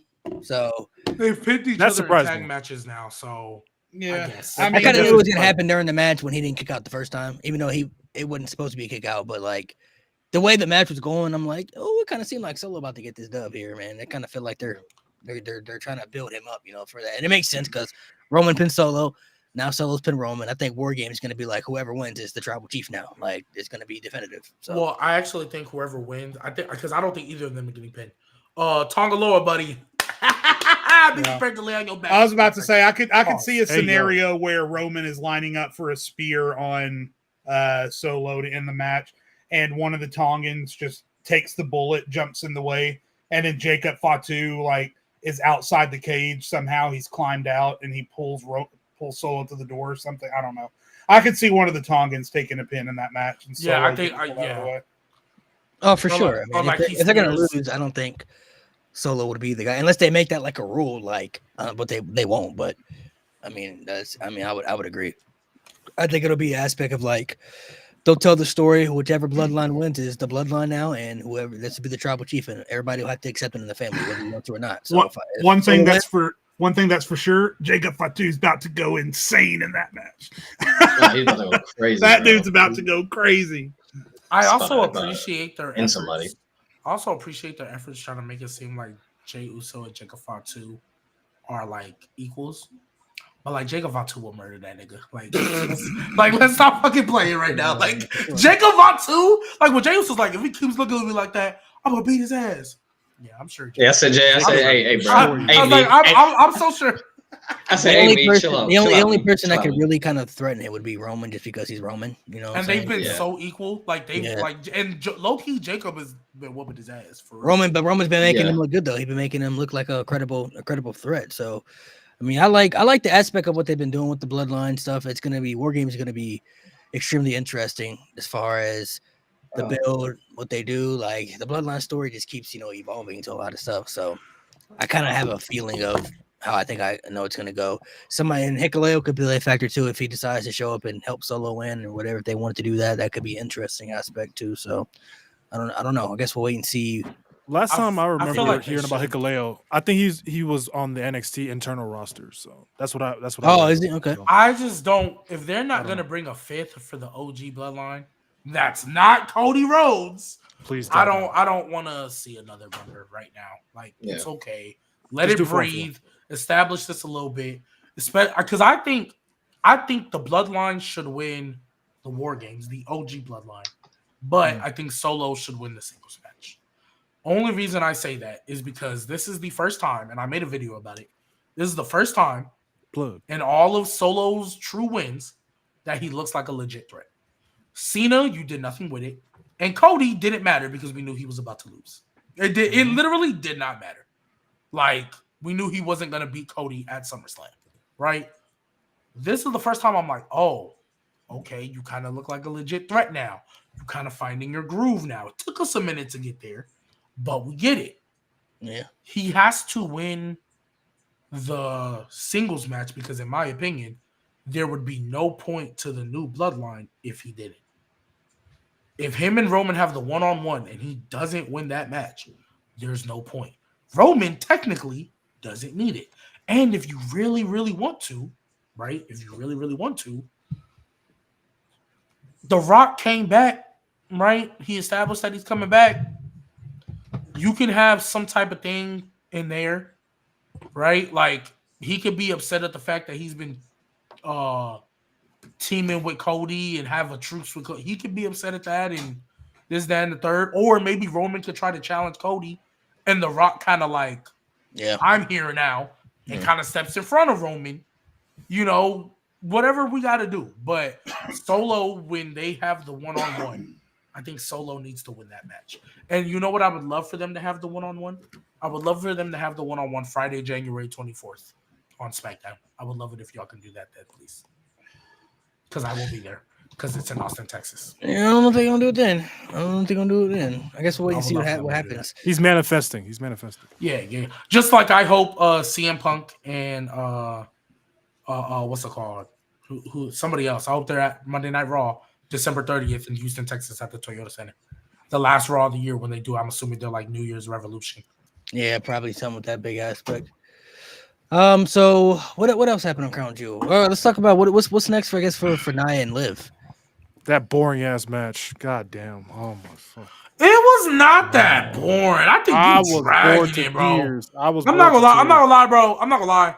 Yes, it was a weird dynamic, but that match was not that bad, bro. Like, it wasn't that. It wasn't terrible. It was just boring. I don't think it was boring. I was genuinely interested on who was gonna win because I didn't know. I was genuine. Until Tiffy got out there, I didn't care. That's a little unfair because there's a lot of matches that you could technically not care until the last 10 minutes. So that's a little unfair. Yeah. And them last 10 minutes can make or break a match. Hey, nobody cared about Charlotte. That match wasn't even 10 minutes. Was it really not 10 minutes? The stoppable was like 8. Beats the movable. Was it really just 8? Yeah, because it was 7 matches on the card. I'm not like 5 matches. I'm not gonna lie. So I like 5 match cards better. I felt a while. I'm not gonna lie. It felt like 15. I'm not gonna lie. It felt like 15. Some matches are. It took like 30 minutes to get to the next match, bell to bell. I was like, oh my god, bro. Well, I watched the replay. So I saw no promo packages, which was a beautiful. Lucky. Yeah, I saw the replay. So real time. Once I knew it was like a 1 Eastern start time, I was like, yeah, I'll watch this. It was 8 minutes. We were keeping track of every. It was a little solid little 8-minute match. I mean, it wasn't anything spectacular, but it wasn't terrible. It was just boring. Wait, so it's because it's heel versus heel. So Tiffy and Dom really showed up with like 4 minutes into the match. Yeah. They had to squeeze a lot in, bro. Dang, that felt a lot. But as far as to answer your question specifically, so I didn't know Raw was going to be in Saudi Arabia. Yeah. Which, side note, but it's in Saudi. Yeah. Which also on the road. Yeah, and also on the road to WrestleMania. Which honestly, I kind of like that. So that way they can get home and actually rest and get used to it. But side note, the road to WrestleMania, there's like 3 Raws and 3 SmackDowns, all in like London, Germany. That's great. But they're doing a number 1 contenders battle royal to see who's gonna fight Liv since Rhea got taken out. Which you're not slick, WWE. I know you only took Rhea out because you knew there was gonna be nobody on the road to WrestleMania to feud with Liv when she comes back. So smart on you. I'll give you that. If Rhea Ripley wins the Rumble just to face Liv, bro. No, she's not gonna win the Rumble, but on the road to WrestleMania, she'll come back and they'll do a feud. But so Liv, she'll do the number 1 contenders. I'm not gonna lie. I don't want to know the spoilers. I'm not gonna watch, but my money's probably on Lyra or Io. I already saw it. I'm not gonna spoil it. All right, yeah. So and then Nia. Well, Wait, they're setting it's up already for up. Yeah. Yeah, They already take the show. I came across Like the Yeah, the actual the show. show? It's already, yeah. It's Yeah, already the Yeah, whole they show. take- I saw the Was it spoilers good? already. Was it good? The winner is it's It's cool. alright. Yeah. It's on It's Watch good. Wrestling. It's good. It's good for Liv. It's good for Liv. But Yes, SmackDown, what's it called? Nia's got to face Naomi, and then this inevitable Tiffy turn that they're taking forever. Piper Niven should get a match because she was cooking. Piper Niven's been doing some good stuff. Yeah. Yeah, I think Piper Niven should Pretty be good. after Naomi. I think Piper Niven should be a one-off match with Nia. You know, Now, I will say, though, you got to be careful with Piper Niven because she was doing good stuff a couple years ago, too. And I was at Royal Rumble 2022 when they did Piper versus Becky. Now, that was the match where the sign caught on fire and came down. So the crowd was a little bit distracted. But I will tell you, as someone who was there live, that match wasn't it even before the sign caught on fire. So you got to be careful just slinging her out there. What was that like, man? 2022 Rumble, man. Oh gosh, waste of money. Yeah, listen. My condolences. Being Oh there my God. live, I didn't notice in the moment that I was witnessing one of the worst Royal Rumble events of all time. Because when you're there live, the energy is pumping through you. But looking back on it and watching it, go into a Rumble where Lesnar and Rousey won from the 30 positions. Insane, bro. The UFC Rumble. Lesnar and Lashley was okay, but out. And then obviously I got to be there live for the It couple versus the Hit couple, and Edge and Beth Phoenix had an awesome presentation at that Roman show. and Seth too. The Shield and then I was there live for the set for the Shield music. Yeah, so those were the three highlights. But that show overall, I'm disappointed that I didn't go to the year before or the year after. I'll just say that. Yeah, I went to the year after. I'm going next year. I went to the year after. Granted, I had to. I need to go to a Rumble, man. Granted, I had to watch Uncle Howdy miss LA Knight by 17,000 feet. Hey, at least you got to see Bray Wyatt's last match. Yeah, sadly. But unfortunately, yeah. But I saw Cody. Obviously, Cody winning. Them botching Nia Jax's 30 entrant. And that's when I found out. Hey, I should probably never sit there again because the pyro where I was sitting, extremely loud. Like almost. You got to see that bloodline stuff too, though. So I mean, that. Yeah, I did. That was crazy. That was crazy. Man. That was crazy. Yeah, I'm going to the Rumble next year. So, which side note, I just want to say, I'm hoping they don't mess it up. That's all I can hope for. Well, one thing I'll say for those of you in the chat who've never been to a live WWE event, Pyro's crazy, bro. Pyro is extremely crazy. But one thing I will say, specifically at a Big Four pay-per-view, exactly. Oh yeah. But one thing I will say, there's stuff like when we watch on TV, we might groan, like, "Ugh, I can't believe it." But like, I'm not gonna lie, I used to wonder why everybody would always get so excited to watch a Roman Reigns, like the entrance wise for like a Brock Lesnar or whatever. When he came out in that Rumble, I'm not gonna lie, I was hyped as fuck.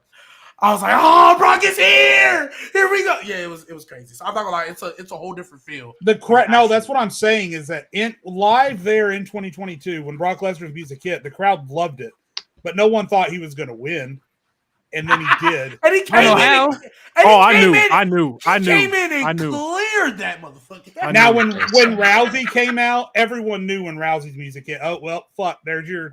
It was kind of the rumor. I said that year those were gonna be two winners. I'm like, it's gonna be Rousey and Lesnar, bro. I told niggas before the bell rang, I was like, Brock's number 30. He's gonna be the people I was with. I was like, Brock's number 30. Just wait for it. When Roman came out and cost him the title, I was like, Brock's number 30. Watch, and exactly what happened. Unfortunately, what's the best thing y'all seen in person? Like the best thing you read? I'll say this forever. I have two examples because I used to go. I lived an hour and a half from Memphis growing up, and then before I moved to Missouri, I lived an hour and a half from Memphis. So basically, every time WWE had a Raw or SmackDown at FedEx Forum, I was there. And I was there for two specific nights that I will never forget. The first night was the night Chris Jericho came back after all of the codes and all that stuff. Okay, yeah. Nice. Where he lift the microphone and then stop. By the way, if you go back and watch that clip, he lifts the mic and then he hears something and points. That's me. I swear to God. because I lost it. I lost my That's shit. fire. He was about to talk, and I just went, "Let's go, Chris!" And he stopped and That's pointed at me. fire. And then It was Jade, second everybody, one- in case you didn't know. It was Jade. The second one, Dang, you I was there. I was there for the Yes Movement takeover when they stormed the ring and Triple H agreed to That's the awesome. WrestleMania That's match. dope. shit. Obviously, I wasn't in the ring. Don't go looking for me in the ring, but I was there when they stormed it, and I was like, "What the fuck is going on? Who are these people? Holy amazing shit!" moment. So Jay, Amazing when moment. It you was watch cool. that, you watch that live because I can't assume, but I've seen multiple reports. Were those all plants, or did they actually grab fans? There were a couple of plants, like Sign Guy was in there, Brock Lesnar guy was in there, but they also just randomly picked, because I saw when I was coming in, I saw people in the ticket line getting handed shirts, and I thought it was maybe like a pre-order or something. I didn't think anything of it, but they were literally randomly picking people and saying like, they were having them sign waivers and saying, "Are you comfortable being on TV? Da, da, da, da, da. Are you physically That's fit?" Da, da, da, da. crazy. And then giving them a shirt and saying, "Okay, someone's going to come get you. Here's your seat That's number." Da, da, da, da. No, so it was a few plants, but most of them were random people. Yeah. Wow. That's insane. That's I've lit, always bro. wondered that too. You I've said always Brock wondered Lesnar guy is like, is he the one that always does the Yeah. The camouflage No. shirt. Don't tell me green shirt guy is a plant. Don't tell me he's a plant. Of course, he's Probably always there. is. He's He's always there. Those Yeah, guys but I don't start thought- off as plants, but they Oh, eventually okay. turn into plants. Okay, because Yeah. I heard through the grapevine the reason why he's always there is because he had like a family member that worked in like backstage WWE. Yeah. So I met a couple of those people, and one of the person I don't remember which one it was, but one of the guys that I recognize, he said that he works with Make-A-Wish, so he gets like he's always up front. If you see him, you notice him. But I asked him like, "How are you always here?" And he was like, he said he works for Make-A-Wish and stuff, so he works with WWE Make-A-Wish, and that's how he's always able to get it. But best thing I've seen. Okay, so I'll go, and then everybody else go. Best stuff I've seen in person. There's been a couple. I'm just gonna say WrestleMania 38. Just the whole atmosphere. Like being at WrestleMania is just crazy in general. Like if you've never been, the whole atmosphere is just. And seeing Stone Cold in person, that was crazy too. Getting to see him live, that was pretty dope. I was there the night Seth turned on the Shield. That was crazy. you were there for that? Really? Crazy. Yeah, that was crazy. That was in Indianapolis. That was like something nobody saw coming because. We were kind of Batista had quit early that day, and we were kind of like, "What's his plan B?" We all thought like it was somebody else going to come out and be a part of it, right? We didn't know until I knew. The moment I knew was when Seth and Dean took that first step, and Seth and Roman and Dean took that first step, and Seth Rollins stood back, and that's when I knew, like, oh snap, he's gonna turn. Like that's just when you could feel it, and then of course when he hit him with the chair, like, everybody was like really like. People walked out of that arena like stunned, like nobody kind of really was like. People kind of walked out like, "What did we just see? Like, what really just happened?" So that was one of them. See, I've been to a couple of good shows in person. I was there. The first show I ever went to was a SmackDown back when they had the fist and everything. This was like old school SmackDown. Classic. First show I ever went to is the episode where it's when Undertaker and Orton have had their feud. And this is when Randy Orton put Undertaker on the back of the lowrider and backed it up into the stage and shit. First show I ever went to, like a couple weeks after Eddie Guerrero had passed away, so that's why they had the lowrider there and stuff. But the funny part about that is though they edited it on like that because they had two shows, and that one I think was the taped one. They had taped two shows, but Randy Orton, when he was in lowrider, he couldn't get the car to move at first. Like it took him a minute because he was having trouble like backing it up, and he was trying to fix it and stuff like that. So if you go watch it now, it's all edited and stuff like that. But like it took him a while for him to be able to do what he had to do. That one was crazy. The best all around show though, I mean, I've seen some cool stuff, but I went to a TNA show, TNA Lockdown 2011, and one of the best matches I ever seen was Jeff Jarrett versus Kurt Angle live in person. That was like one of the best matches. I'll never forget that because that's when Kurt Angle, he did like the crazy moonsault off the cage and shit like that. And it was TNA was lit back then too. So that was pretty dope experience. By the way, before everyone else goes, you guys remember that real shitty Unforgiven in 2007 where Triple H faced Carlito and Carlito couldn't get his call? I was there for that. I was there for that. The one too. where Cena and Orton went to a DQ? Yeah, I was there for that too because I remember that was peak Undertaker. And I was blown. That's when Undertaker away. came back and felt Mark Henry, right? Yeah. I was blown. I was a 17-year-old kid, and I was blown away by the Undertaker's entrance live.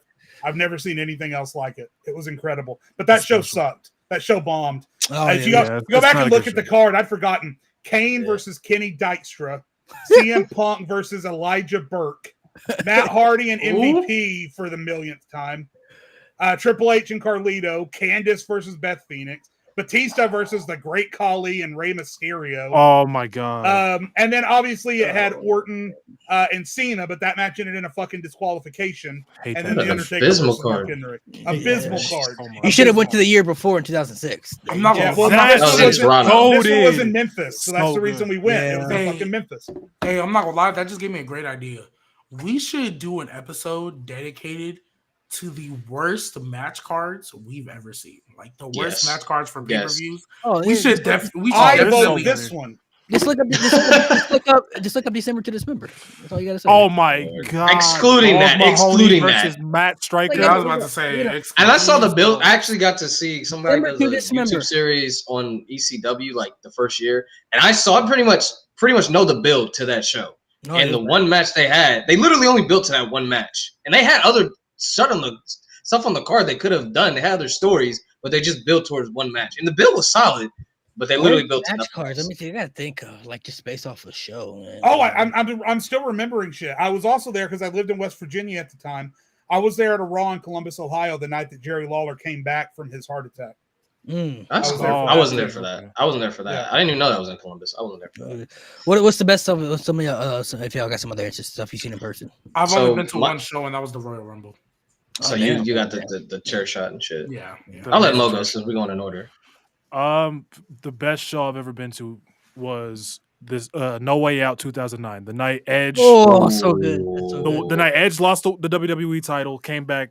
That was the night I became an Edge fan, bro. When he hit Kofi, I was dying with that 2009 Randy Orton Shane McMahon super underrated match. That was good. That was great. But that ending with Undertaker and Triple H, bro, that shit was so good, bro. We were going crazy. 2009, that was lit. Seattle, man. That's a good show to go to. That's a good show. Seattle, Washington. Where was that at? Denver? In Colorado? Seattle, Washington. Yeah. Seattle. Nice. Okay. Maybe if y'all cheered harder, y'all would still have a basketball team. But hey, chill. Hey, mine was. I got a couple. I got the first Raw I went to was in 2017. It's when Big Show and Braun Strowman broke the ring. I was there for that. That was nice. That was fucking epic. Yeah. That was fucking epic. Came up at the end, he was looking like a beast. Yeah, bro, that shit was epic, bro. They broke that whole shit. Crazy. Braun Strowman. And then what's crazy, Mo? My kids tell me that. That's funny. I was at the SummerSlam both years. Well, not both years, but 2022 when Brock had the tractor. Yeah, I was there for that. Flipped the ring. I ain't gonna lie, bro. I was going to sleep, bro. I was tired, bro. And then once he flipped that ring, I woke the fuck up. I was locked in. I was like, oh shit, that shit was epic. And then the Roman Reigns returning. That's another one. From cancer. 2024. That one? No. This past year. Yeah. SummerSlam 2024. OTC coming back. That was another one I forgot. That's not really. I guess remember, but I was there. Cyber Sunday 2006, Champion of Champions. Oh shit! Yeah. Federline. Oh man. The title and Booker T retained the title and stuff. Yeah. By the way, he beat John Cena. I always say this isn't a WWE show, but this is complete honorable mention because the best wrestling match I ever saw live was not at a WWE show. It was at All American Wrestling in Illinois, AAW. It was 2011. Colt Cabana was on that card, which was really cool. But the main event that I was actually ringside for, I was ringside taking pictures because a buddy of mine was a wrestler who was on that card. And so I got like ringside passes and I was taking pictures at ringside.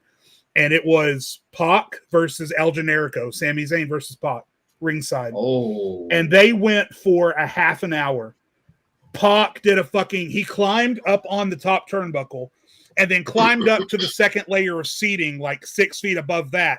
And then did a fucking red arrow from the seating down to the ring on Sami Zayn. And it was a 30-minute false finish fest, but it was completely blew my mind. And then like I was backstage and like I saw Sami Zayn without his mask and I got to shake hands with Pac. And but that match, oh my God, best match I've ever seen live. Still hasn't been beaten. So you saw El Generico and Sami Zayn, but you didn't see them in the same room. Exactly. Facts, Exactly. Yeah. I would say to some of the I've been to a couple of been able to go to a couple of good shows the last couple of years. I was also there the night when the Demon lost to Roman Reigns with the top rope and stuff like that. No, all that happened. I'm glad I didn't go to that show. I'm glad I didn't go to that show. That was that SmackDown. You know that SmackDown last year where Rock returned. That's where I was there. You was there when he came back and when he faced Roman. Not at WrestleMania. Austin Theory. No, Austin Theory. Austin Theory. Oh yeah, because it was. I went Denver. crazy, bro. Oh my god, I did not see that coming at all. Well, I did because I knew he was there for the Colorado game. Yeah, I didn't even. I was like, you know what? I'm not gonna hype myself up. And then I forgot about it. And then his music came. I'm like, holy shit. Speaking of The Rock, have they mentioned The Rock on television since he came out at the end of? Maybe like they talked about it every briefly. now and then. They talk about it briefly on SmackDown, but we know like when he comes back, that's when it's gonna be around WrestleMania time. So that's when It's just weird that they plopped him out there like that for no reason. I would say though the biggest it's because he wasn't town. It's because he wasn't town. I guess, but I don't know. The biggest, the biggest. So you mentioned about Undertaker's entrance and stuff like that.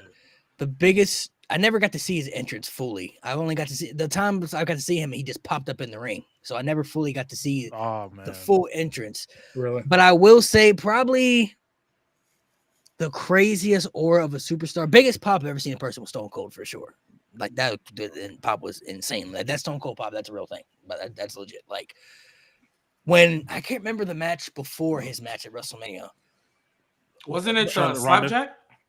It was Charlotte and Ronda, wasn't it? Was it Charlotte and Ronda? Okay, so literally as soon as that match was done, I kid you not, from the promo package all the way until the end of that WrestleMania, everybody was stood on their feet. Nobody sat down. Not the entire arena stood on their feet for about 40 minutes. Not even kidding. Like nobody sat down before the promo package even started. People started to stand up because they knew what time it was, and they literally did not sit down until the show was over with, and we all had to leave. Like that was crazy. I'll say though, craziest aura I think I've probably ever seen in person, honestly, might be Lesnar. Like when you hear his music and that instrumental drops, and you see him come out, he doesn't look like a human being. Like he looks like a. That's one guy I'm saying. He looks like a freak of nature, and. I don't know. There was something different about him when he came out. Like it was just a different atmosphere. Like Roman Reigns as well, and I've seen Cena in person a couple times. But first time I saw Lesnar was on an episode of Raw, just a random episode. It was actually when he was feuding with Seth. I think it was the going to the show for Battleground. It was the one when he got beat up in the ring by the Authority and stuff like that. But when he comes out, it's just a different feeling. I don't know how to explain bro. it. At the Royal Rumble, bro, that was the first time.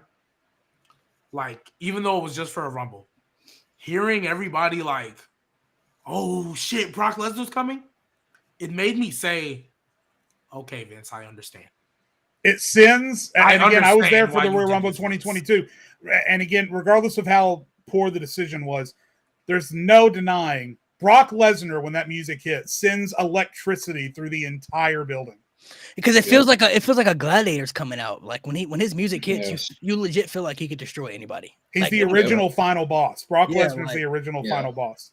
So I've in Roman Reigns I've seen both Big Dog and Tribal Chief, but the first time I saw Tribal Chief was at WrestleMania when he had faced Brock.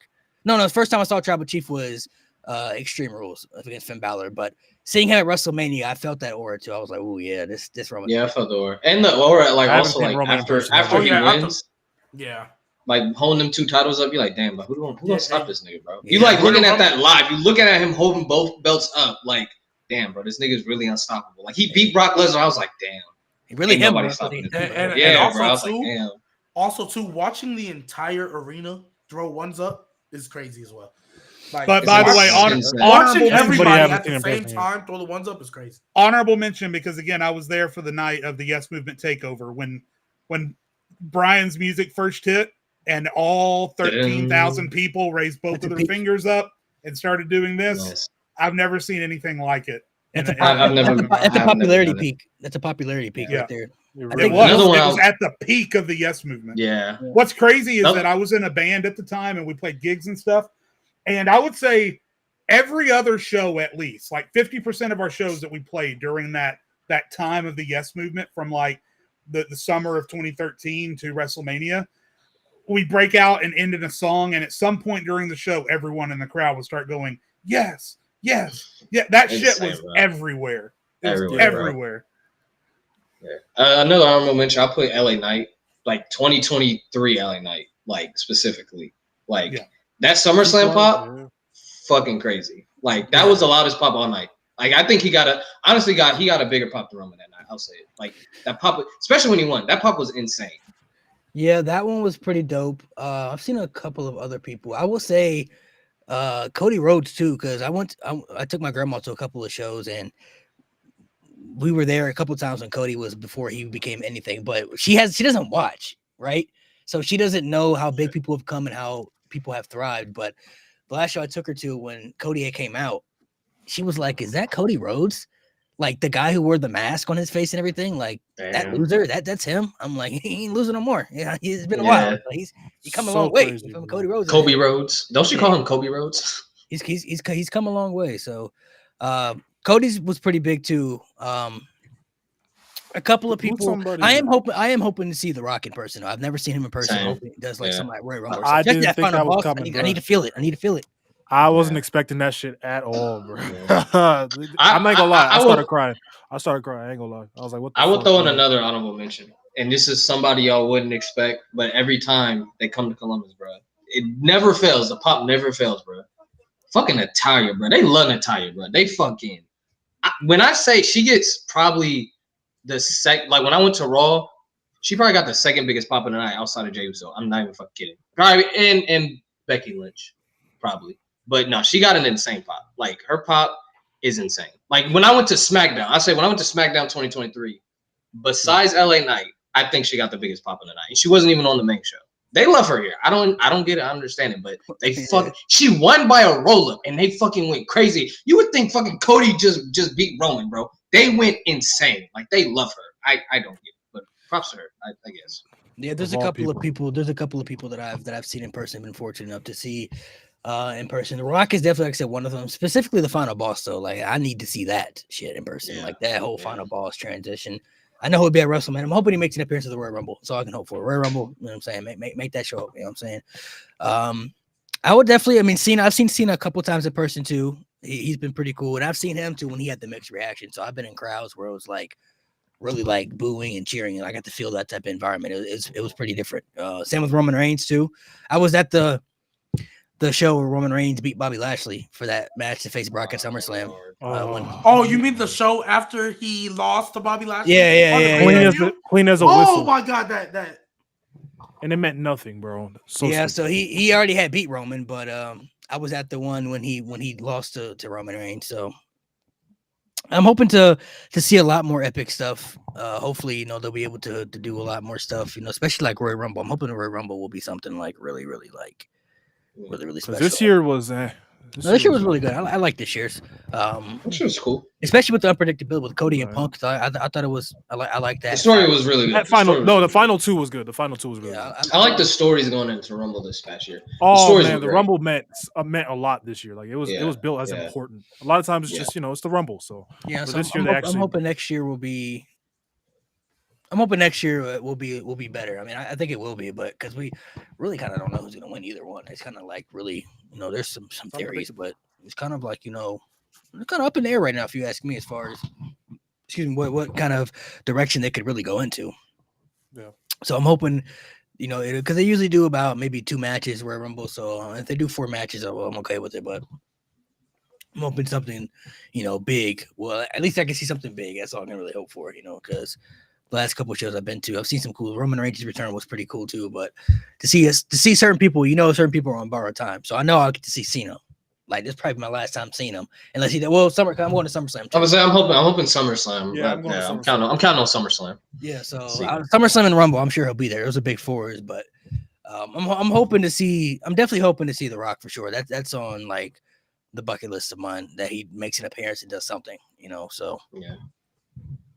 Let me see. Went to Mania 40 both nights. That's like Mania 40 would have been great to go to too. Hang on, that would have been epic, especially that main event. I wish. That night too would have been sensational, man. That would have been sensational. If there's one show y'all wish I could have went to, which one do y'all think I would have? Night 2. 39. I You had said the 39? opportunity to go. I had the opportunity to go, and I didn't go. I regret it. Nah, that's tough. That's tough. I regret it. What about all time? If there's one wrestling show you could have picked, like damn, I wish I could have. Go all time. NXT Takeover New Orleans. True, probably a takeover. That's the or show. all, if I had one choice, I would have went to that one. Or All In 2018. That'd have been really cool to be there live for that entire atmosphere. If we're going outside, I think All In 2021 when Cole and oh yeah, I would have went to that one. I would have went to that All Out 2021. Yeah, actually, I would have went to that one. Yeah, those are good ones. But what's it called? I think because NXT Takeover New Orleans was my first time watching, like actually watching an NXT pay-per-view. The first show that I watched was when Ricochet showed up on NXT, like right before to announce he was gonna be, and they were like, "Oh, Ricochet, this is his debut match," and I'm like, "Oh, I mean, he looked like he can work." I would say if I had to pick WWE Takeover New Orleans, I don't know, maybe like ECW One Night Stand, like 2005. Oh my that'd god, have been a crazy, like just the atmosphere. That'd have been a crazy. Like I would be there for 6 just to. I would try to catch the shirt. See how niggas react. I'm keeping it. If I don't throw it back. I'm keeping it. Yeah, I ain't throwing that shit back. I'm keeping that shit. Ain't tell me to give it back. My one goal, if I could have chose one. My one goal though is to sit in somewhat of a like on the front row by the barricade or just up close. That's my one goal. Like one show, and I probably would never do it for like a Mania, but like Raw is in Houston and then SmackDown is in Austin. Like Raw's December 30th. SmackDown's I don't know, man. If I feel like if I because I would definitely want to sit up close too. With them prices, like if I do it, it would have to be like a Mania or something, and the show better be 10 out of 10. I know that it better be. For real. But you know what I feel though? Bad match. I better not see one bad nothing. But you know what I feel though, especially like if you're on like by the ramp or by the front. Bro. I feel like being like, and I'm talking like front row, not just on the floor, but you in the back floor. I'm talking like front row. I feel like for me, if I'm that close, the show is going to be a 10 out of 10. I'm gonna find a way. I'm gonna just be troll. I'm gonna find a way to make this show a 10 out of 10. For sure. I'm gonna be like, yeah, let's go. Like, bro, and it made me. We talked about shows we wish we could have gone to, bro. I was so heated because I had just started my job and I had to meet the teacher that day, and we were a little tight for money, so I couldn't go to the Monday Night Raw in Austin. That was gonna be my birthday present for me, and where I was going to sit was literally where Damian Priest was beating up Dominic Mysterio, and they did something else like in the crowd. Remember when Rhea was talking to Living Dom? And Damian Priest just shows up right behind him. Yeah. I was gonna be sitting on that side, like in the middle of them rows. And then they did something else in the crowd as well. I was so sick. Yeah. I was like, wow. I was like, I literally would have been there for that. So yeah, that'd have been. And I think if there's one show I wish I could have gone to was WrestleMania 17. Just to see TLC 2 in person, bro. That'd have been sick. Oh man. TLC 2 and then Austin and Rock. Yeah, man, that'd have been sick. I would have loved to just sit and watch the debut of The Fiend all over again. I don't care about nothing else. I just want to watch that debut all over again. That's one of the few moments where I was like goosebumps flowing through my body. Like that one, I think Cody winning gave me goosebumps. There was another moment that is kind of like every time I hear it, it just. Ooh, like I can't remember what it was, but every time I hear it. Oh, Mania 31's another one for me. Mania 31. Oh yeah, that would have been cool. I would have loved to be there for the cash-in. Oh yeah, that'd have been sick. That was in California. I remember that one would have been sick. Mania 31 would have been great. Mania 40 definitely probably the Mania I wish I could have went to. Like, damn. Yes, absolutely. Yeah, for sure. That'd have been an experience. Like just to see that in person would have been something. You'll never forget that feeling. Whatever. If you were there, you were there. I mean, but you should remember that feeling. You will never forget that feeling. That's like a wrestling. Right. That's not even just a WWE moment. That's a wrestling moment forever. Yeah, Mount Rushmore WrestleMania for sure. Oh, I would want to go to. Even though I don't speak the language, Backlash this past year. That would have been fucking insane. Backlash in France, yeah, that'd been crazy. Yeah, that'd been absolutely insane. Or Puerto Rico, like that would have been. I was about to say the Puerto Rico one. Yeah, They would both be man. Yeah, it would both be great. Backlash, I think. Yeah, our Backlash would have been lit. I definitely would love to have been there, something like that. A crowd like something like that. We don't get crowds like that over here, you know. So to be a part of a crowd like that would have been. I will Not say, even our best crowds are starting to pick it up. Crowds Yeah. are starting to pick it up a little bit, but not. Brooklyn was good. Brooklyn's starting to get back to what they used to be. The best Brooklyn crowds used to be a really good crowd. Best crowds we probably get is probably Chicago, and Chicago not competing with what they did in France. No. I ain't gonna lie to you, like Not at all. Not even Chicago. Chicago in 2024 don't even compete to what they did in like 2018. These fans are so different, bro. I think the reason why is because these other markets they only get this once. If Chicago, if they like people in Chicago, if they don't go to that Raw, they'll go to the next one. Yeah, they'll go to the next SmackDown. That's how we feel in Denver, bro. Yeah, like they're gonna get another one. You know what I mean? France ain't getting another pay-per-view for a minute anytime soon. Yeah, so like, I'm gonna show out as hard as I can, and also too because a lot of these other countries they're going to, they more care for soccer, and this is how they chant at soccer games. Yeah. Whereas like us, we're not doing all that kind of football. At the NBA games, we sitting our asses down. Yeah, and we defense. Like we not. Yep. We don't do that in the middle of games and stuff. So we'll get hyped towards the end when it's time to get hyped. You know what I'm saying? Like when it's time to exactly. Hey! One of the craziest crowd reactions I ever heard was that little Ray Allen 3 in the corner. Chris Bosh rebound. Bang. The you were silent. There? No, I wasn't there. I'm saying like just hearing it. No, like watching it back. The silence when the shot goes up to when it lands. Everybody hand in the air. That is my God. I rewatched that game. I rewatch that game every so often, bro. I love that. That's one of my favorite NBA memories, bro. I love. That's one of the best finals ever, man. The Kawhi shot. The Kawhi shot. Ooh, that was hard. God. Yes, bro. Boo, boo. You got Kawhi yelling. Like, here's the thing. That game is extremely boring until like the middle of the fourth quarter, and then that moment. Of course. That's how most NBA games. That's how most games usually are. Bro, that final series between the Spurs and the Heat, they were trading blowouts. Like they were trading blowouts. Like the Heat were about to get blown out again in Game 6. Until football games could have been like that. I wish it could have been something like for like the Patriots and the Falcons, just to see that in person. Like I really just witnessed that happen. Like the Julian Edelman catch. Off I would have loved to see the Odell catch in person. I would have loved to see the. Also, would have loved to see what's it called, Messi win his first World Cup. I would have loved to see. Oh yeah, because he had tried so many times. I'll never forget the year Brazil got demolished in Brazil. I'll never forget that. I would have loved to be in the crowd for that just to see how sad everyone was. He missed. Nah, I wish that was there when the Seahawks won, bro. Let me find out the Jacks come. The Seahawks won in Super Bowl 2013, man. Yeah, nah, I'm not gonna lie. That game pissed me off, bro. Why? It was a blowout. Because, bro, it was billed as the number one defense versus the number one offense, and they scored 8 points. Didn't they? And you want to know why it made me? It was a safety because of the bad safety. snap. Yeah. And what pissed me off because Drew Brees had broken the record like 2 years prior, and then Peyton Manning just breaks it again. Like, but you know what? Like nothing. Yeah. You was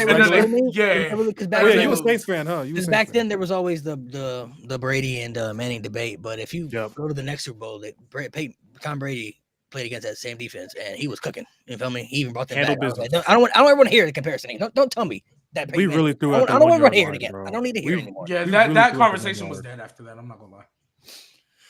1 yard line. Even though he did get saved. Oh wow! I mean, like the running play factor. But if he brought, like I'm saying, they were down like 24-14. He brought them back. Yeah. He did. He had to bring them back, in the fourth quarter. But I mean, the running definitely did. Run the ball, motherfucker! God damn it! I don't know what they was thinking on that one. Yeah. I'll never forget Pete Carroll for that shit. I'll never forget him. And everybody tries to say it was a good call. No, it wasn't. Who? Like, no. When people talk about that, they'll be like, guys. The play call was good, just bad execution. They only would have been good if it had worked. But because the thing is, to me, it's always a bad play call because it was second down on the half-yard line. That's why throwing the ball is a bad play call because it's second down on the half-yard line, and Marshawn Lynch just got you. Well, as I say, if you have Marshawn Lynch in the back, like if he we just got him handed over, the first play he got 4.5. If we run the ball with Marshawn Lynch, say like it's the last play. He don't score. I can live with that. Okay, you know what? We tried. Yeah, at least we tried. I can live with that because we gave it to the right guy. It was What second. the Yeah. throw it though? Second down, and they're like, second let's down. throw it. Like, Why? You had Crazy. time At the and you 1 had yard. timeouts. So even Bro. if Marshawn Lynch doesn't get it, all right, cool. You got a timeout, regroup. I'm probably giving hit. And then That was the Malcolm Butler. worst day at I didn't school. even The know who next day at Malcolm school Butler was bro. terrible. I never heard of this guy, Malcolm Butler. I did it. I'd never heard of Malcolm Butler before. I never heard of that guy. To that Never. guy. I'm not gonna lie. That's why he really got paid off of that catch. I'm not gonna lie. Oh, for sure. No Tom cap. Brady made sure. Tom Brady even, I guess, whatever. Like they said, he bought him like a. He cheap gave him truck. the Super Bowl MVP Yeah. truck or something. Yeah, and the all truck. that. He gave him the truck. Yeah, like because he saved him the game. He gave us the game, bro. Like that was the game. So Yeah. like I never even heard. I've never heard of that. I've guy. never crashed out so That much. day I was like, than I did who's that this? moment. Like Malcolm Butler. I'm not gonna lie. That killed the dynasty. Legion of It Boom was really about to be did. a It dynasty, really and did. killed We it. could have been something. They've We could've never been something. recovered from that. Nope. Yeah, they never did. Yeah. Didn't we lose first round the next year after that? Or second round. one of those Second, two. I think second round. Yeah. Second. But then Brady, because he went on to Carolina. have two, because he had the epic game with the Seahawks, and then the Falcons game was like a year or so after that. So he won like them two Super Bowls. Was the most crazy Super Bowls I've ever seen. Yeah, because then Broncos had the no-fly zone. That's when he lost to Brock Osweiler in the playoffs. Never forget that. And then what's it called? Yeah, that was crazy. Bro. Like Brady's had Super Bowls where he should have won. Never and he heard that didn't. name in He so won Super long. Bowls that he should have never won. So I mean, it's different. Yeah, I'm not gonna lie. I think the two Super Bowls that he should have lost that he did win was the Falcons one, and he should have lost. Legion of Boom. But he also lost to the Giants twice. They should have beat the Giants. The first That's time. so wild. They should have. bro. I'm not gonna lie. They should have beat them twice. They should have they beat. should have And, beat the and realistically, I'll never if they forget should have that. beat the Eagles too, he had 500 yards. Nah. The Period. Eagles. Nah, the Eagles one. I'm not gonna lie. That was a destiny team. I'd never believe. I wholeheartedly believe the Eagles were gonna win that game. It won me some money. I mean, I feel like I didn't know what was gonna happen, but I'm saying that's a game that if you look at how he played, they should have won the game. Like he did everything he could. I mean, shoot, Nick Foles played just as well. Like, he Nick had Foles like was 500 killing passing it. yards though. 500 He passing didn't yards. have. Crazy. He didn't have to because he had LeGarrette Blunt back there running that rock. You feel me? That's what I'm saying. He Brady need to. had to do a little more. You feel me? He But had to- Nick Foles still had like 360 something. I think he had 3 passing and a no, Nick receiving. Foles was cooking. No, he was cooking. He was cooking. Yeah, they was And all- that was the season Carson Wentz was going to be MVP too. He was cooking that year. I'm not gonna lie. And if Carson Wentz was there, I think the result was going to be the same. I think Carson Wentz would be a Super Bowl champion right now if he was still playing. They would have won. It would have been all the same. It could have revived his career. It could help revive his career a little bit. All right, we can talk football up there if you guys want for a little bit, but we're gonna go ahead and end the pod. We'll be back next week, man. Make sure you guys subscribe, enjoy the podcast, man. Let us know how you feel about Crown Jewel and stuff like that. We got some good episodes coming up soon for the pod, so make sure you guys stay tuned. We got Worst some- pay-per-view cards. Oh yeah, for sure. That's definitely gotta be a We can thing. do that. We can do that. Worst pay-per-view cards. We can.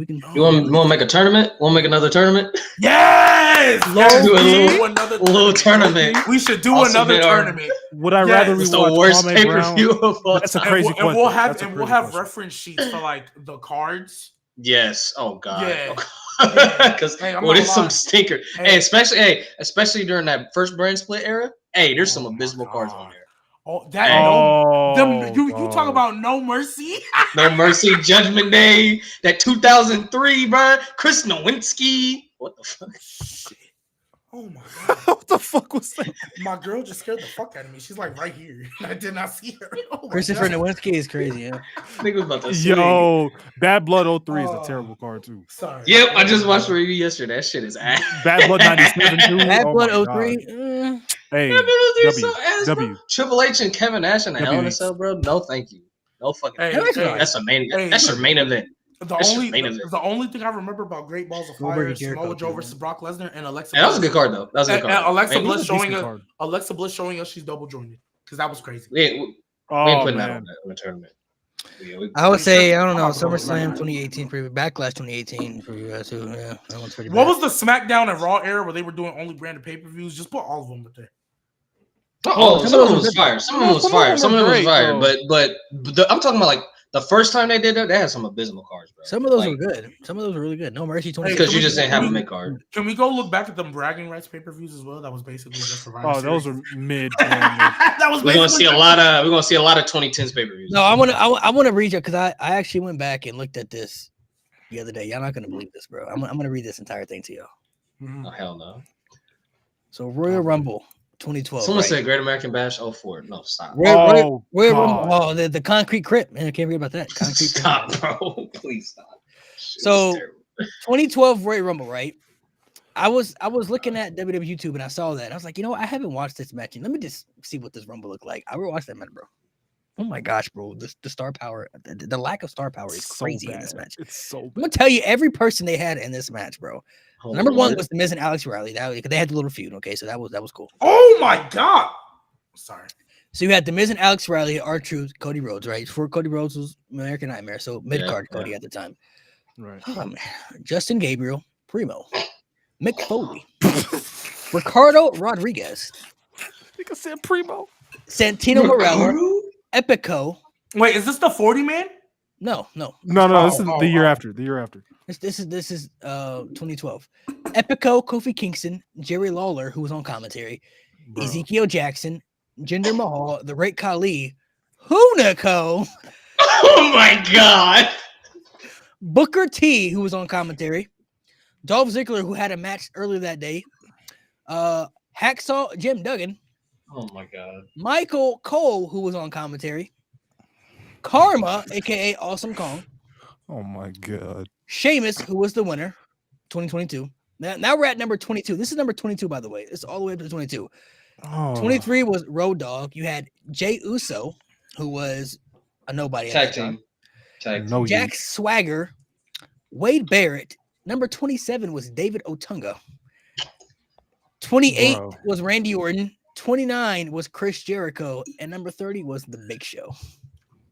What an abysmal Rumble. Oh my god. No, that look was at terrible. 95. Look up 95. 95. Bro, no, we're fucking not doing this again. egregious. 95. We're not doing this Dukes He's the dumpster. egregious. 2012 might Hillbilly have the shit. We're worst. not doing that. What bro. was We're the not rest of doing that 95. card? We're What was not the rest doing of that that. card? Yo. Was it like three other matches? So, by the way, I'm glad you asked. It's like So- 3 matches. It was like 3 other matches. There's besides a Rumble. lot of matches on there. There's 7 match card. Really? Well, counting the Bro, pre-show. match The card pre-show was crazy. was Heath Slater versus Yoshi Tatsu. That was the pre-show. Yoshi Tatsu, a name I This was have. before. This was On a before regular- they started airing that. This is before they started airing Yeah, pre-shows. but on a They did that after regular me. show, on a regular card, it was 6 matches. So we had We're triple not threat done with cage the match. matches. You had Daniel Bryan, Big Show, Mark Henry. Okay. Oh, I 8 remember that. Diva tag team match. Beth Phoenix, Natalia, the Bella Twins versus Kelly, Oh. Eve Torres, Alicia Fox, and Tamina. John Cena versus Kane. Cena and Kane could have been in that Rumble, by the way. They both could have been in that Rumble. Yeah. Oh, gosh. They didn't even have the ambulance match. They could have definitely been in the Rumble. This was Cena and Kane in a double count out, by the way. I mean, I see why Cena wasn't in it, but Kane. I see why Kane Cena because he had Rock. He had Rock. Kane should have been in it. Kane should have. Yeah. The next match, this was an actual match that happened on the show. Don't you say? 1 minute and 5 seconds. Brodus Clay beat Drew McIntyre. That actually happened on the show. That is squash match on a big four, bro. Like this is fucking 1985, bro. Yeah, Brodus Clay defeated Drew McIntyre. 1 minute, 5 seconds. Bro. CM Punk versus Dolph Ziggler. That was the match that I remember that. John remember Laurinaitis, that. special guest referee. Yeah. And then the 30-man Royal Rumble 2012. Abysmal. Oh my god. Abysmal. Mind you, I'm gonna read the Rumble one more time, just so people can grasp. No, bro. The Miz, Alex Riley, R-Truth, Cody Rhodes, Justin Gabriel, Primo, Mick Foley, Ricardo Rodriguez, Santino Marella, Epico, Kofi Kingston, Jerry Lawler, Ezekiel Jackson, Jinder Mahal, the Great Khali, Hunico, Booker T, Dolph Ziggler, Hacksaw Jim Duggan, Michael Cole, Karma, Sheamus, Road Dogg, Jay Uso, Jack Swagger, Wade Barrett, David Otunga, Randy Orton, Chris Jericho, The Big Show. This was a Royal This shit Rumble is match. This is Nah, actual bro. ass. Rumble match. Bro. That's so ass, bro. Oh my god. The lack of star power in Hey, 2012 is crazy. Hey, do me a favor. Insane. Go read the 40-man Rumble. Oh, 2011? please, God, no. Read the 40. You gonna see like I you gonna hate that name, Rumble you just so basically just name off the core in the next. I at the time. honestly That's- really thought Bottom that was 5 gonna be- Rumble, I was, bro. I Swear to mean, God. 2011. I was like 14. I thought that was gonna be so good, bro. It was gonna be so good. Yeah, but it's horrendous. All right, so Winner's horrendous. the match card before we get into the Royal Rumble, where was Triple H? Triple H was in a feud with the Undertaker. Wait, Oh, yeah. Triple H wasn't even wrestling. He was a CEO, COO. whatever. So the regular card, we had 2011 Royal Rumble. We had Edge versus Dolph Ziggler for the world title. Alex Oh, the Riley, Mickey feud. I remember. Alex Riley versus Randy Orton. I'm sorry. The Miz versus Randy Orton for WWE. I'm about to say. Okay. Fatal 4-Way Divas match, 5 minutes. Eve Torres, Natalia, Michelle McCool, and Layla. And then the 40-man Rumble, which Del Rio won. So we're going to get into this 40-man Rumble. So number 1 and 2 was CM Punk and Daniel Bryan. Started off good. It's good. Justin Gabriel, Zack Ryder, William Regal, Ted DiBiase Jr., John Morrison, Yoshi Tatsu, Husky Harris, Chavo Guerrero, Mark Henry, In 2011? JPG, Michael McGillicuddy. Didn't even know. Chris Masters. Didn't even know he was in this. David Otunga, Tyler Rex, Vladimir Kozlov. Oh God. The Great Khali. Bro, this is awful. Ryan. Bro. Terrible. Is this the Rumble with the new Nexus? New Nexus. And then Booker T comes out and Yep. The return of Booker T happened. That was big. John Cena. Swaggle.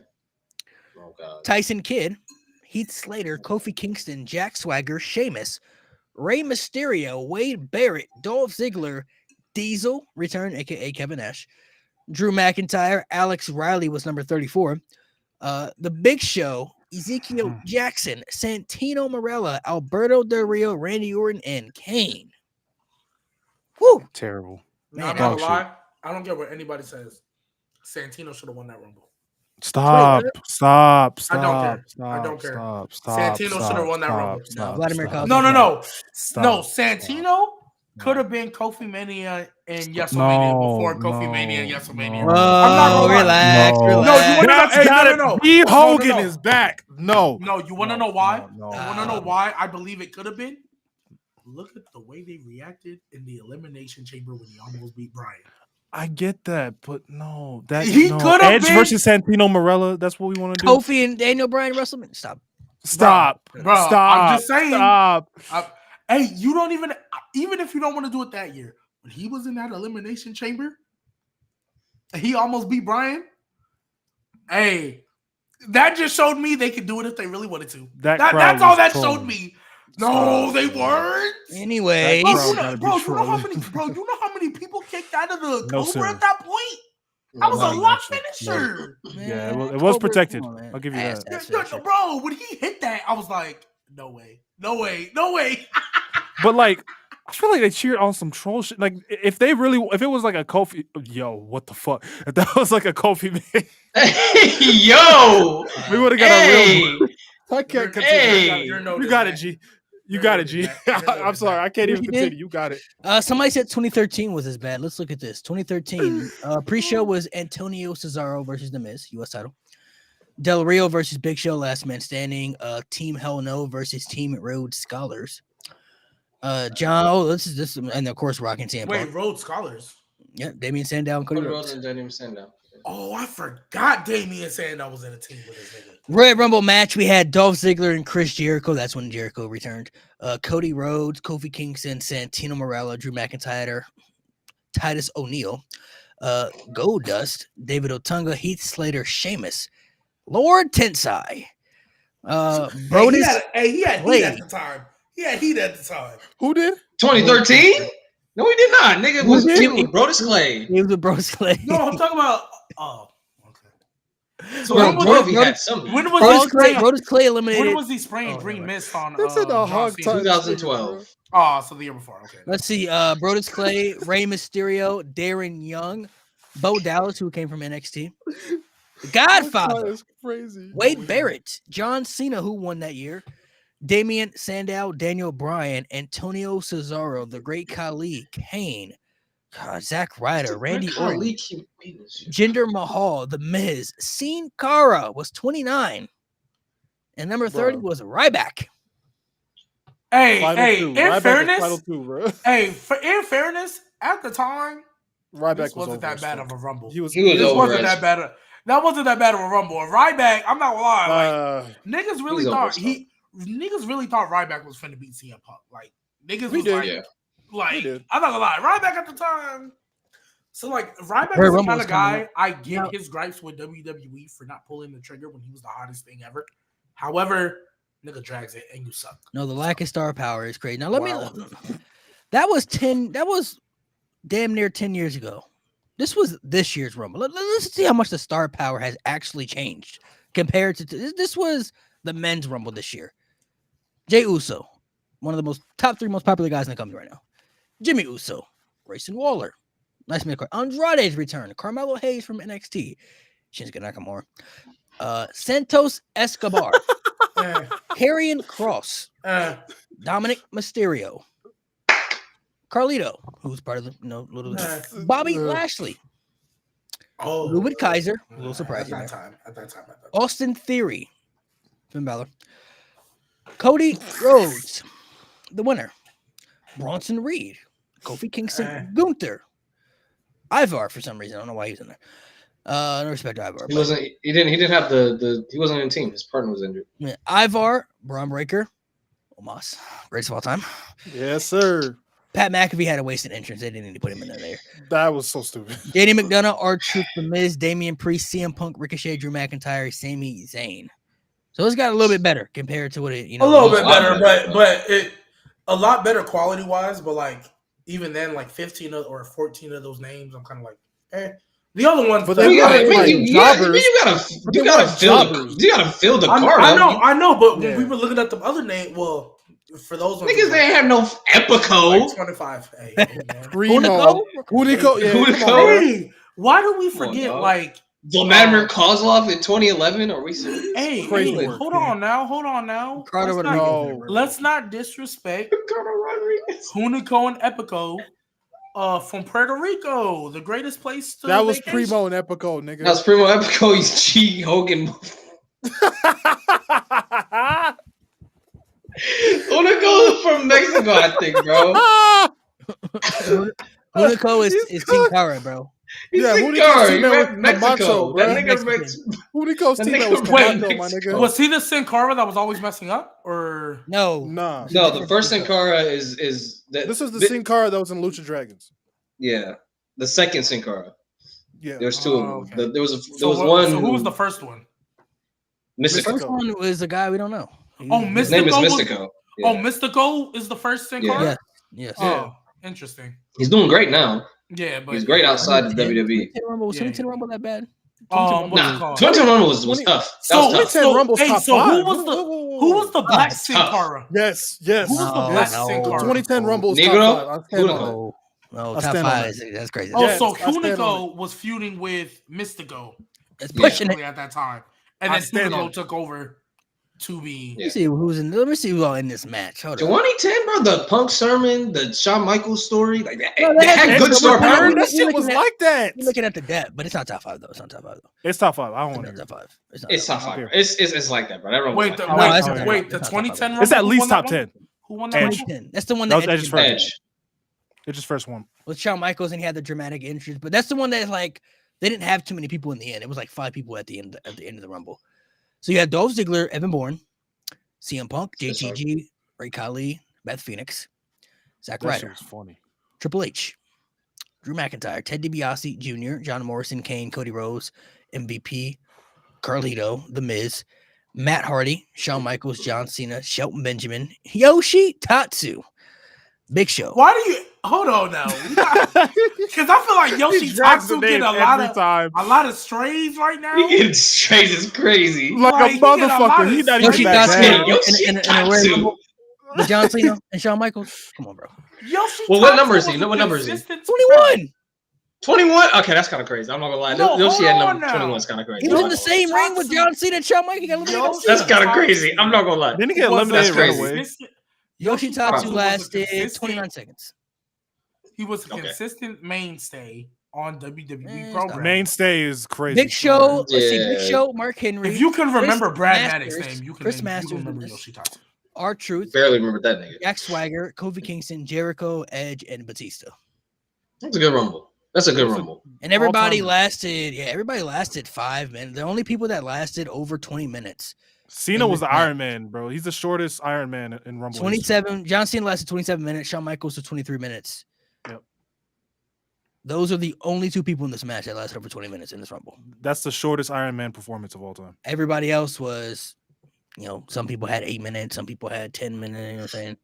Triple H had 17, so he had a little decent showing. But like Batista was in there for 5 minutes. Jericho was in there for 2 minutes. Edge was in there for 7. He won. He won the damn thing. So Great Rumble. 2010, cool. It's not top 5 though. Top 5 is crazy. I'll stand on it. I don't care. I'll stand on it. Top 5 is crazy. I'll say top 10. I'll give it top 10. It's at worst top 10, but I'm staying. At the very worst. That Rumble cooked, bro. That Rumble cooked. That Rumble cooked. It was cool. It was cool. It was all right. It was cool. It was cool. Better than 2005, but we move. No. 2005. Yes. No, 2005 is better for sure. Yes. Definitely better. And way more star power for sure in 2005. Yeah, more star power. Way more star power. Better story. That's all I'm saying. Bro, 2005 had Cena Batista in the final 2. That alone. But that's Shawn Michaels' story. That's Shawn Michaels' story. Better finish. That's Finish. Shawn Michaels' story alone, bro. That's Shawn Michaels' story alone, bro. That's crazy. Yeah, that's one of the best Rumble stories they've ever told. The botch finish with somebody in the room. That's one of the best Rumble. Yeah, the botch finish is all time. That's all time. Yeah, that's like better than 2010 finish, but it's all timer. 2005, bro. 2005 is all timer. I'm not going to pretend like 2000, bro. No, 2010 not better. I'm looking at the people that's involved in this match right now alone. Bro, watch the match. That's my favorite Rumble of all time. 2005. No, I'm talking about 2010. Watch 2010. I remember 2010. It was a cool Rumble. It was cool. Just top Punk 5. just sitting there talking to shit every time someone would come out. 2005. Eddie Guerrero, Benoit, Daniel Puder. I don't know why he was in there. They just chopped the shit. They chopped the shit out of that nigga, bro. Was it Hardcore Holly next or some shit like that? Hardcore Holly, the Hurricane. Yeah, they chopped shit out of that. Enzo Suzuki. All right. Edge, Rey Mysterio, Shelton Benjamin, Booker T, Chris Jericho. Those guys were back to back to back. Those are top guys right there. Luther Reigns, Muhammad Hassan will come in one of the biggest heels ever. They messed that up. Should have been, yeah. Orlando Jordan, Scotty 2 Hotty, Charlie Haas, Rene Dupree. Oh Lord. Simon Dean. All right, we're scraping. Shawn Michaels, Kurt Angle, the coach. Down to the coach. We're scraping. We are scraping. These names are like so familiar to me right now because I'm playing the old Jindrak. SVR game, but Mr. oh my god. That Paul roster London, is fast. He had one of the coolest eliminations of all time, by the way. For sure, the close one. Trouble. John Cena, Gene Snitsky, who was over at the time. Yep. Kane, Batista, Christian, and then Ric Flair was number 30. So I don't know why he's number 30. That's not bad. Bro, that number 30 was hilarious because you know how Eddie stole the number? Rick was trying to get it back. He almost was number 30. He stole the wallet. I don't know. A Rumble that might have the most stacked the most stacked. 2020 is my favorite of all time. 2020 is stacked. 2018 is great. 2018 is stacked. Oh my god. 2001 is stacked as fuck. Yeah. 92. 92 got it. 92 got it. If we're talking stacked Rumbles, 92 got it. Yeah. 2018 was pretty stacked. I don't know. Rusev Day, Finn Balor before he was cooked, Rhino, Baron Corbin. I love Heath Slater, Elias, who was still over at the time. Then this is the one where Heath Slater kept getting like best Rumble to me. I don't know about y'all. Andrade Cien Almas, who was NXT champion. Yes, sir. Bray Wyatt, who was kind of cooked. Big E, Sami Zayn, Sheamus, Xavier Woods, Apollo Crews, Shinsuke Nakamura, who was over, Cesaro, Kofi Kingston, Jinder Mahal, Seth Rollins, Matt Hardy, John Cena, the Hurricane, Aiden English. Adam Cole from NXT, Randy Orton, Titus O'Neil at 25 is crazy.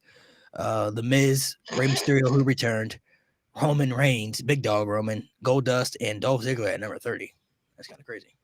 Yeah, that was when they had the all-timer Rumble. That return pissed me off. I think the women's is better though. I really wanted to be Jason. I like the women's a lot that year, 2018. That was really you like the women's one better? Yeah, the women's one was really, really good. Better? I don't know about better. The women's one, because 2018 was good, the best Rumble. That's one of the best Rumble to me. Nah, that's not the best. The women's? No, the men's. To me, it's the best. Oh yeah, but the best ever that they've ever done the Rumble. I swear to God. I'm gonna have to rewatch. I like 2020. It's so 2020 because 2020 is my favorite because they told two stories like at the same. It's my god. That was the last. That's really one of the last great things Vince ever did was the 2020. Facts. That the Brock domination into Drew Claymoring him out. And the Edge return. That shit was so fucking beautiful, bro. Watching that live, bro. It brought me back, bro. That was. Bro, I was with my roommate, bro, or my friend. He was sick, and I was holding on to this nigga. We was excited. This nigga was sick, and we was like going crazy. Nah, bro, 92 is stacked as fuck, bro. 92 is crazy. That's the one where Hogan, Michaels, bro. This shit is Bro, they had everyone from the Golden Era that was the top star was Yeah. in this Rumble, bro. And then Everyone. Hogan was trying to be a babyface, but he did a heel move. He pulled a heel move and then Sid had to turn heel.